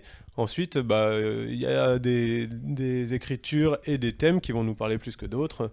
Sans être réac, ça peut être un peu daté, quoi. Oui, puis pour moi, les littératures de l'imaginaire, c'est un genre qui est tellement riche, qui est tellement vaste. Pour moi, il n'y a pas d'unicité du genre. Dire que la fantaisie est-elle réac, on parle de quoi? Quelle fantaisie? Qui écrit? C'est ce que l'on dit tout à l'heure, vraiment en insistant sur la question de diversité et autres.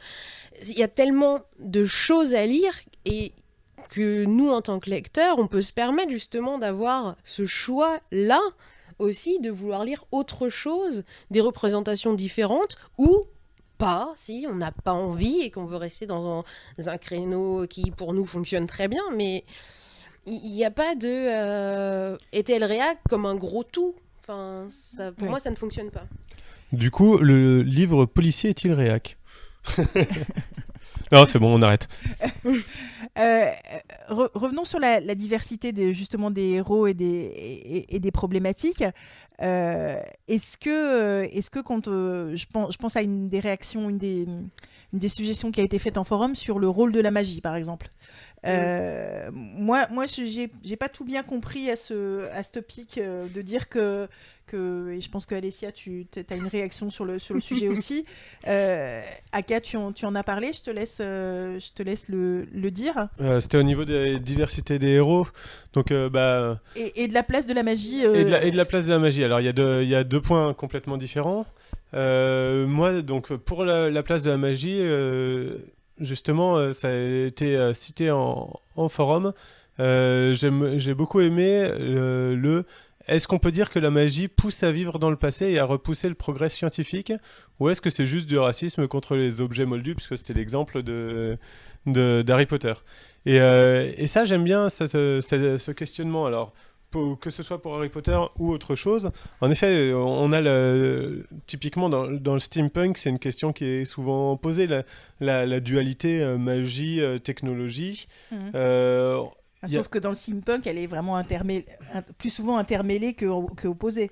Oui et non, je sais plus, c'est pas dans Léviathan où il y a justement le côté magique l'univers magique qui affronte l'univers technologique. C'est une dualité qu'on revoit assez régulièrement. Ouais, enfin l'univers magique, c'est l'application des théories de Darwin en fait, si tu veux, c'est de la biogénétique. Les créatures c'est vrai. sont modifiées génétiquement.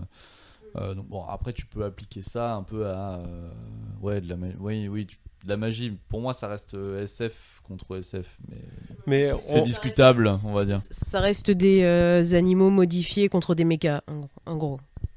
Mais on retrouve quand même souvent, donc alors bon, Léviathan était peut-être pas le bon exemple, mais il y a assez régulièrement alors peut-être plus dans un univers SF ou je ne sais quoi, mais des mechas contre des humains dotés de pouvoir ou des choses comme ça. Et il y a moi je trouve que c'est une dualité qui est assez intéressante, et cette questionnement de est-ce que le fait d'avoir de la magie fait qu'on vit un peu dans le passé. Finalement, la magie remplacerait tellement de choses que est-ce qu'on a besoin des autres facteurs, et du coup est-ce que on arrive à tout faire avec la magie, du coup on n'essaye pas d'avancer dans le progrès. Il y a eu un truc assez rigolo aussi, quoi, une analogie un peu intéressante, c'est pourquoi on voit souvent que dans les univers l'humain progresse beaucoup alors que les elfes diminuent. Pourquoi ? Parce que les elfes vivent très longtemps et qu'ils n'ont pas le besoin d'innovation, de dépasser la mort justement, et de faire quelque chose de leur vie pour qu'on se souvienne d'eux, parce que de toute façon dans 3000 ans ils seront encore là. D'accord. Je vous laisse quoi ? Non, mais enfin, c'est le côté, enfin, c'est c'est un peu toute la question de qu'est-ce que l'homme, la peur de la mort, qu'est-ce que la peur de la mort pousse à faire. Enfin, oui. Là, j'étais un peu en mode, ok, vous avez 3 heures. Et... Geeks va pas tenir 3 heures sans sexe. je vous laisse conclure.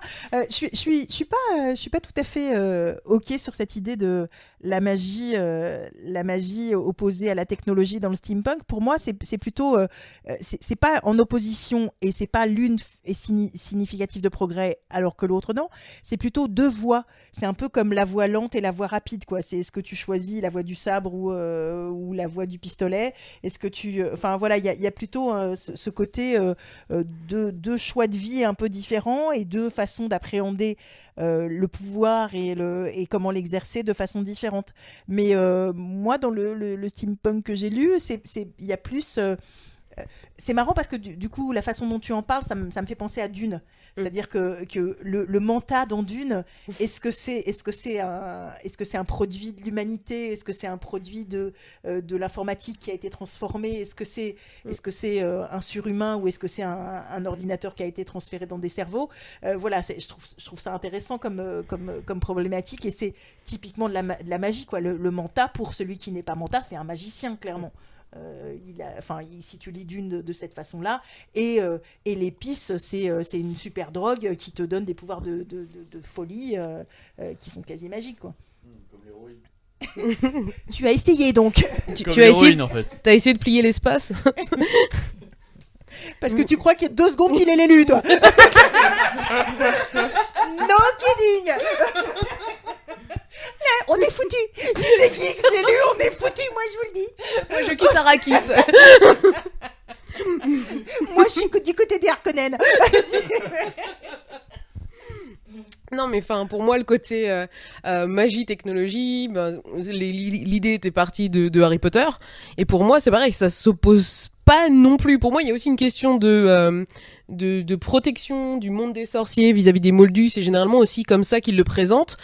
en disant bon bah voilà, si c'est Hagrid je crois qui dit ça au début à Harry en disant mais s'ils étaient au courant ils voudraient régler tous leurs problèmes par la magie, donc c'est une question d'autoprotection. Après c'est vrai que ça ne nie pas le côté curiosité de Weasley père vis-à-vis des objets etc, où là on peut en discuter, mais pour moi c'est pas une opposition. Sans déconner, si les mange-morts avaient un flingue ou une mitraillette plutôt que Avada Kedavra, c'est quand même vachement loin à dire par rapport à appuyer sur une détente. Sauf que si t'appuies sur la détente tu peux viser à côté, tandis qu'Avada Kedavra tu l'as. C'est la tête chercheuse, Avada Kedavra? Ouais, si t'es doué, Avec une bonne sulfateuse, tu sais, c'est vite réglé, hein, t'as pas trop besoin de viser non plus, quoi. En tout cas, là aussi, c'est plutôt une question de... Puisque quelqu'un avait soulevé l'idée que c'était peut-être un apartheid entre moldus et sorciers, enfin, je sais que ça a fait réagir Alessia. Moi, je pense qu'il y a plus un truc sur... des gens qui vivraient en mode légèrement décalé d'une autre. C'est-à-dire qu'il y a un moment, tu peux C'est des dire... mormons, les sorciers. ou des Amish. Clairement, ils ont un fonctionnement de Amish. Hein. Je pense que ça me paraît une évidence. il faut ils utilisent... Mais non, vous trouvez pas? Je suis en train d'imaginer Harry avec la barbe Amish. Et là, toute ma vision, il faut que je relise Harry Potter. Mais il y a un moment aussi où je me demande si on peut pas se poser la question de est-ce que les microbes se demandent comment on fonctionne? Ben non, hein. Donc chacun a sa vie dans son petit... Le monde des microbes fonctionne très bien sans nous, enfin avec nous, en symbiose parfois en opposition, parfois en complémentarité. Voilà, et du coup... La volonté de séparation entre les moldus et les sorciers, elle est soutenue que par les totalitaires du sang pur. Et puis il y a d'autres, comme le disait Alessia, comme les Weasley, qui sont des modérés, qui ont, à part le père, ils sont pas très curieux de savoir comment. C'est assez, quand on le lit, moi je me dis comment ça se fait que les jumeaux Weasley se soient pas intéressés à la voiture vachement plus. Voilà, moi je trouve ça hyper curieux. Sauf que eux, ils sont dans leur monde qui fonctionne avec leurs règles. On leur parle du monde des microbes que sont les moldus, ils s'en foutent quoi. Eux, ils continuent à faire leurs blagues avec les moyens qu'ils ont à leur disposition et ce qu'ils savent faire comme ils savent le faire. Alors que s'ils publiaient ça sur YouTube, ça marcherait vachement mieux, quoi. Je sais pas, finalement non, parce que tout le monde les prendrait pour les frères Bogdanov et se foutrait de leur gueule, tu vois. Peut-être que... Merde, les frères Bogdanov sont des sorciers. Et c'est des Weasley, c'est ça le pire. Ils sont teintés, juste. Voilà. Oui. Cela dit, il y a des choses pour lesquelles nous, on pourrait trouver intéressant d'utiliser les techniques sorciers. Ah bah moi c'est clair, je veux dire entre prendre le RER tous les matins ou la poudre de cheminette, je prends la poudre de cheminette. Oui, mais toi, tu prends le B, donc c'est pas pareil.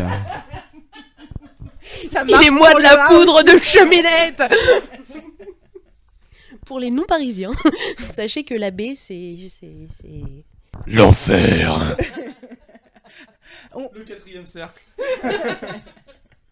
On parlait tout à l'heure de représentativité ou de représentation. Représentativité, c'est toujours un peu compliqué comme mot et pas joli. Est-ce que tu peux, Alessia, nous parler justement de ce que dit à nouveau Junot Díaz sur qu'est-ce que c'est de ne pas se sentir représenté dans la citation qu'il fait sur les vampires? Oui, donc revenons à l'idée du vampire. Il dit vous connaissez les vampires? Vous savez que les vampires n'ont pas de reflet dans les miroirs. Il y a cette idée que le monstre n'a pas de reflet dans un miroir. Et j'ai toujours pensé que c'est ce qui fait du monstre, ce qui fait le monstre, c'est le fait qu'on lui nie ce reflet à un niveau culturel. Moi, grandissant, je me suis sentie comme le monstre d'une certaine façon. Je ne me voyais nulle part.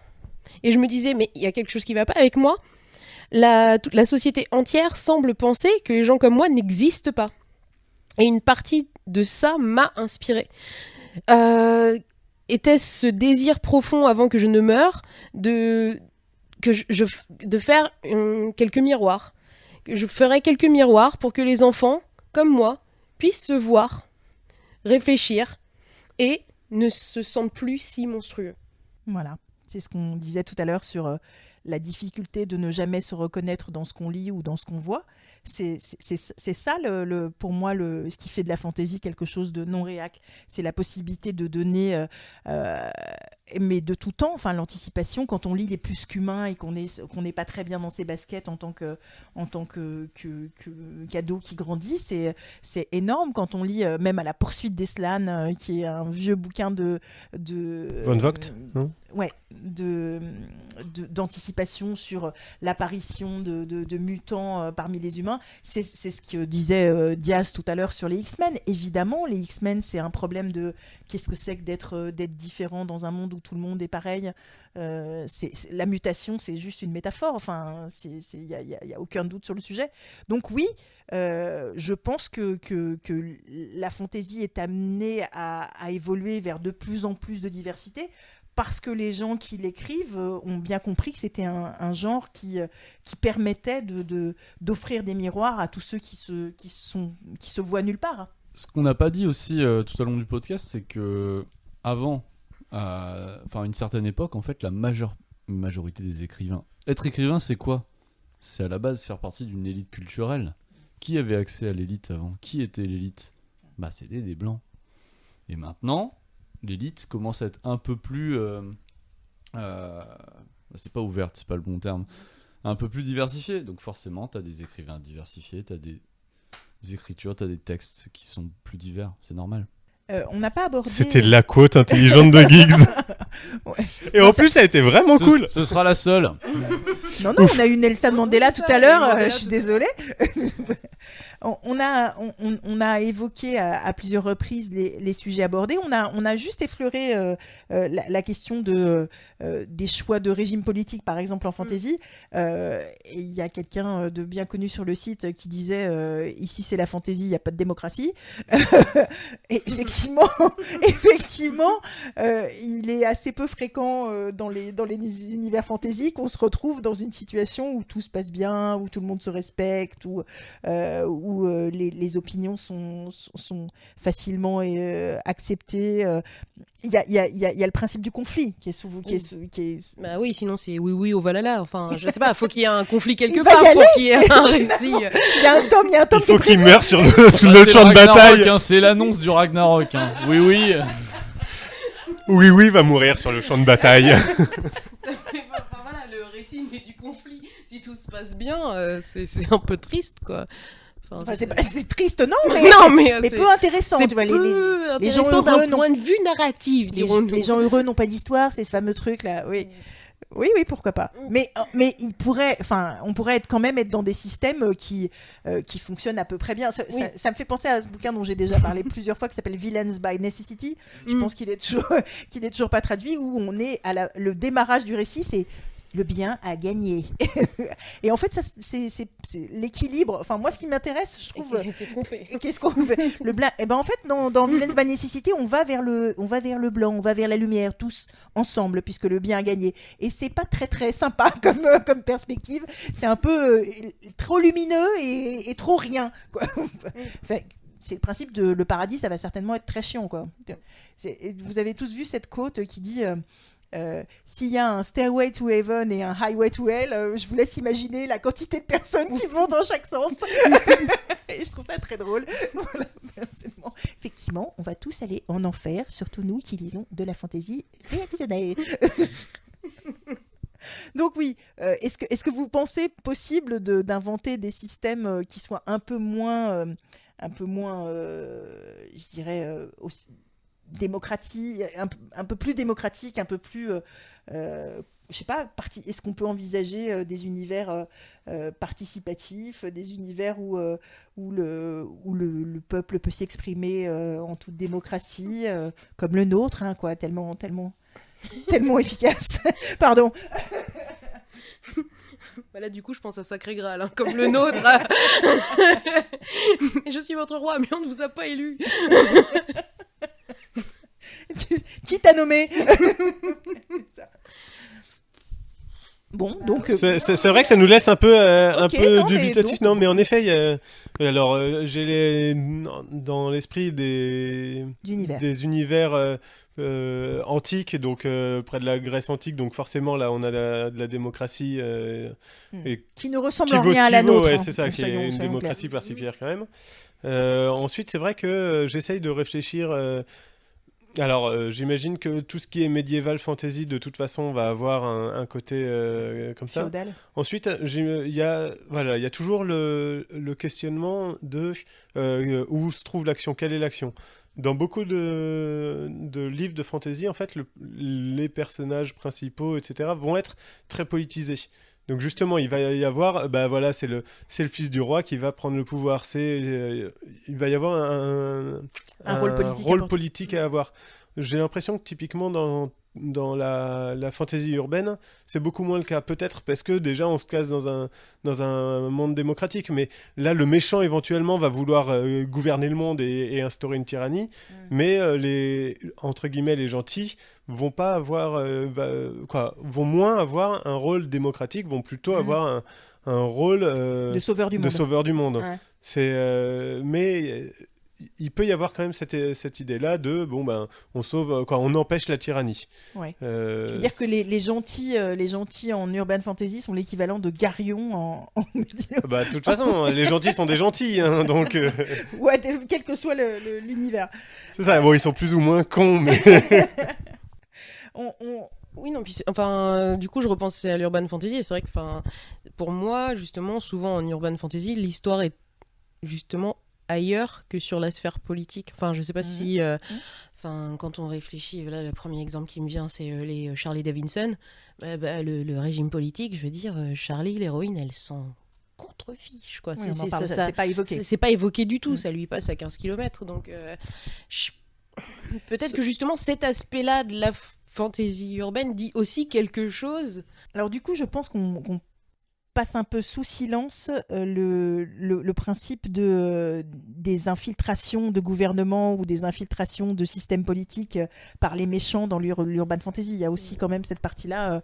Je ne sais pas si on a parlé déjà de Constantine, des films qui parlent de tout ce qui est diable et organisation. Bon, c'est plus du fantastique que de l'urban fantasy, mais Dead Zone de Stephen King. Non. Ouais. Donc là, Geeks vient de dire, je l'ai pas lu, au cas où vous l'auriez pas entendu. Alors, j'ai juste balancé un titre. Non, mais il me semblait que le résumé... Non, non, mais il me semblait que le résumé, c'était en fait un mec qui croise le favori des élections présidentielles, et en lui serrant la main, il s'aperçoit qu'en fait ce mec va déclencher l'apocalypse. Ouais, mais en fait, dans Dead Zone, la problématique, c'est plus qu'il a un super pouvoir parce qu'il est dans le coma depuis quelques années, et que quand il se réveille, effectivement, il peut voir l'avenir ou voir le passé ou voir ce que les gens ont fait en les touchant. Okay, donc mais c'est super, hein, Dead Zone, le bouquin est vraiment très très chouette sur c'est un peu la problématique de est-ce que si on croise Hitler en sachant qu'est-ce qu'il va faire, est-ce qu'on va le tuer, est-ce qu'on doit le supprimer ou pas, c'est cette problématique là, Dead Zone, c'est il croise un futur tyran et est-ce qu'il doit le tuer ou pas. C'est un très chouette bouquin, comme beaucoup de bouquins de Stephen King. Mais là, en l'occurrence, je pensais plus au fait qu'en urban fantasy, les méchants, ou en fantastique, on va dire plutôt, les méchants dans notre univers peuvent être ceux qui se servent des dysfonctionnements ou du fonctionnement de nos gouvernements et de nos organisations étatiques pour dévier notre vie. C'est un peu Matrix, quoi. Enfin, finalement, est-ce qu'on est les sujets de gouvernements humains qui nous maltraitent alors qu'on les a élus, ou bien est-ce que finalement le diable n'a pas tout phagocyté et c'est pas lui qui a fait une OPA sur Hollande, Obama et Merkel réunis, quoi. Enfin, je plaisante, mais voilà, l'idée c'est... Non, pas Merkel. Oui, Alessia. Oui, et du coup, cette question-là, pour moi, est très présente dans tout ce qui est dystopique. Ouais. Pour notamment Young Adult, il y a énormément de récits dystopiques en ce moment, tout le temps, partout. Mais du coup, la question du régime politique, c'est le postulat de départ de l'histoire. Il y a ce régime qui ne fonctionne pas, donc que ce soit... ou qui maltraite, en tout cas. Ou qui maltraite, que ce soit Uglies, qui nie toute diversité en disant qu'à 16 ans, chacun sera opéré pour ressembler à un idéal de beauté, ou que ce soit Divergent ou le Labyrinthe, où on a ce groupe d'individus qui est arbitrairement choisi en ras de labo pour vivre une expérience humaine. Enfin, c'est vraiment, pour le coup, une partie de l'imaginaire qui est extrêmement politique et vivante et vivace, et où on fait réfléchir sur les systèmes politiques qui nous gouvernent et sur la direction que cela peut ou ne pas prendre. Prendre ou pas. Oui, on retrouve pareil en Uchronie, on retrouve pas mal de régimes politiques. Alors, peut-être pas de régimes politiques, mais d'adversaires qui vont être assez politisés. Donc, on va retrouver des sociétés secrètes qui vont essayer de prendre le pouvoir. On va retrouver des dictateurs. On va retrouver, qu'est-ce que j'avais mis d'autre ? Des complots, des choses comme ça qui vont essayer de prendre le pouvoir. Alors, pas forcément en modifiant le régime politique, mais en l'usurpant quelque part. C'est ce qui rend ces fantaisies-là et ces mondes imaginaires-là intéressants, c'est la critique de nos univers sans pour autant le décrire comme un essai politique, quoi. C'est intéressant. On n'a pas parlé non plus, et je vais quand même l'évoquer un petit peu, de ce que sont les systèmes religieux. Ce qui quand même souvent est la base d'un certain conservatisme, on va dire, ou d'une absence d'évolution.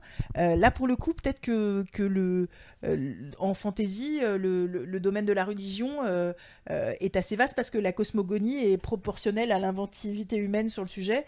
Il y a assez peu de restrictions sur le nombre, la nature des dieux, la taille des panthéons, la façon d'exercer sa foi. Enfin, je veux dire... Là, pour le coup, la fantaisie est hyper inventive et pas du tout réac. Mais est-ce qu'on peut dire que, de façon assez similaire à l'histoire de l'humanité, les religions en fantaisie donnent lieu à massacres, guerres, luttes de pouvoir sans distinction ? Est-ce que vous avez cette vision-là ? Alors, oui, et puis je dirais plus même la fantaisie est religieuse, quoi. Il y a très, très, très, très peu de fantaisie.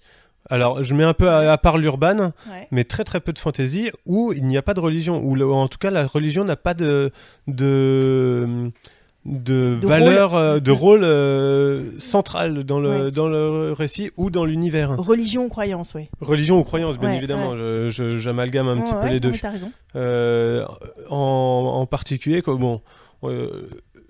ça a en plus la particularité que finalement le divin a un côté fortement fantasy parce que la magie peut venir du divin, parce que quand je pense au livre malaséen typiquement, le divin il est carrément, on peut le rencontrer au prochain coin de rue, quoi. Donc il est épique. Il est carrément épique. Et par contre, il faut que je m'arrête parce que je commence à parler plus du livre malaséen que de la roue du temps, donc il y a un problème quelque part. Mais voilà, je pense que là, c'est plus le type de religion, mais c'est la religion est très très présente en fantasy. Un des livres fondateurs de la fantasy est très peu religieux, si on va par là, quand même. Je sais pas, vous trouvez qu'il y a beaucoup de religion dans Le Seigneur des Anneaux ?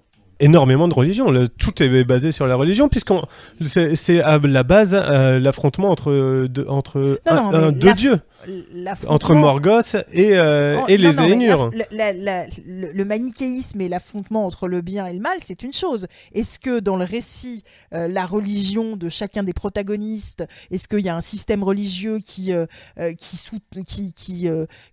non, on est sur du le bien, le mal. Est-ce qu'on est sur du religieux ? Tu confonds avec, on peut en parler dans le Silmarillion. Est-ce que dans le Seigneur des Anneaux, qui est plus fondateur que le Silmarillion quand même, est-ce que la religion est un élément important ? J'ai un petit doute. Ouais, j'ai du mal à séparer le Silmarillion du Seigneur des Anneaux parce que je connais l'univers, mais en effet, je pense que c'est... Oui. Voilà, c'est ça.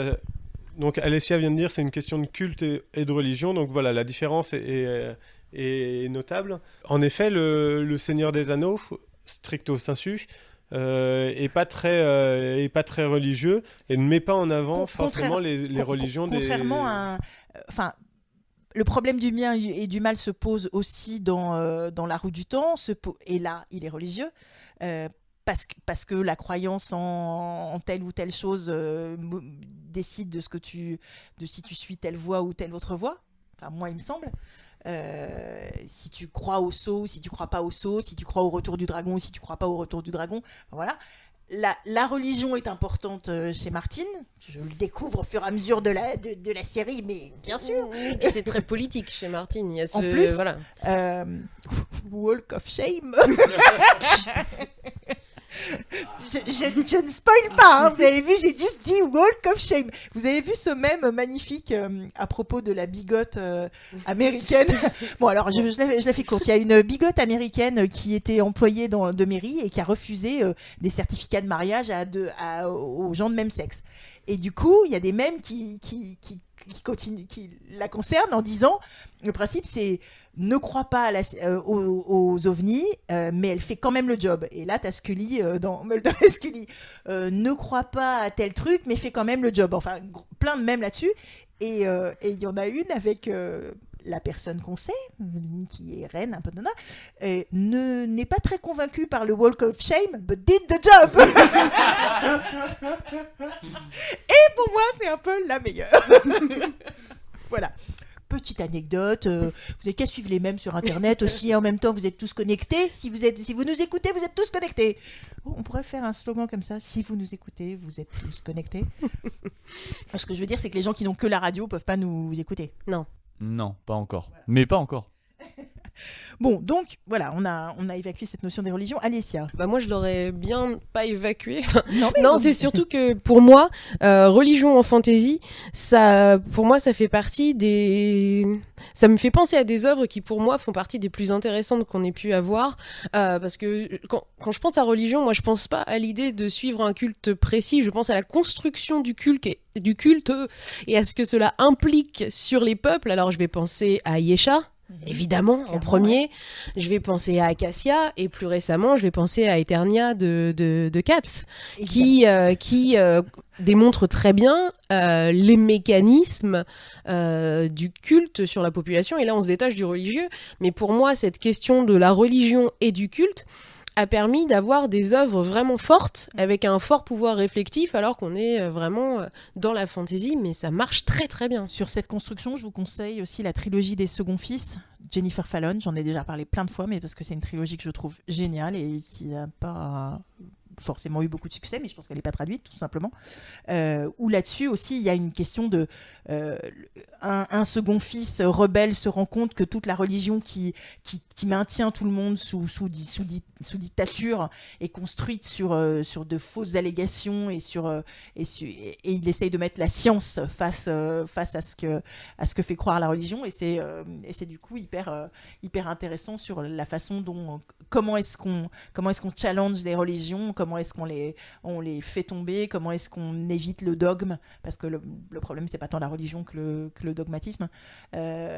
Donc voilà, si vous avez l'occasion de lire ça, c'est une bonne idée. Aka. Ouais, dans le même état d'esprit de entre guillemets critique de la religion, il y a le livre de Maya Mazoret qui s'appelle Dehors les chiens les infidèles, qui est vraiment dans cet esprit-là, où ce qui est rigolo, c'est que là on retrouve la victoire du bien. Et puis finalement, la religion principale qui est donc qui vénère la lumière, le bien, etc., se rend compte que s'il y a plus de mal, il y a plus de bien, il y a plus d'enjeu, il y a plus de besoin de religion du bien, et du coup va recréer le mal. Alors bon, je spoil un peu, mais du coup. Voilà, il y a tout ce côté-là qui est assez intéressant, assez rigolo, quoi. Bien. Est-ce qu'on peut dire, en conclusion, Alessia, tu seras d'accord avec moi, que bien évidemment, non, la fantaisie n'est pas réac. Maintenant, il n'y a pas une fantaisie, il y a des fantaisies. Peut-être que ça vaut le coup, si on a envie de comprendre pourquoi il y a autant d'intérêt pour des genres différents, d'aller lire des auteurs qui sortent un petit peu des sentiers battus. Peut-être que une fois qu'on a lu 2-3 fois des romans avec des chevaliers noirs ou des chevaliers transgenres ou des chevaliers gays, on arrête. Des chevaliers noirs, on en a dans pas mal de bouquins. Non, mais sous l'armure, une fois de plus. Peut-être qu'on peut commencer à comprendre pourquoi c'est intéressant pour de varier varier les plaisirs, mais c'est pas l'idée, mais en tout cas de varier les représentativités, les choses qui sont traitées, parce que parce que notre univers est multiple et que si on veut avancer sur des questions qui nous concernent dans la réalité, il faut qu'on se pose des questions aussi quand on lit.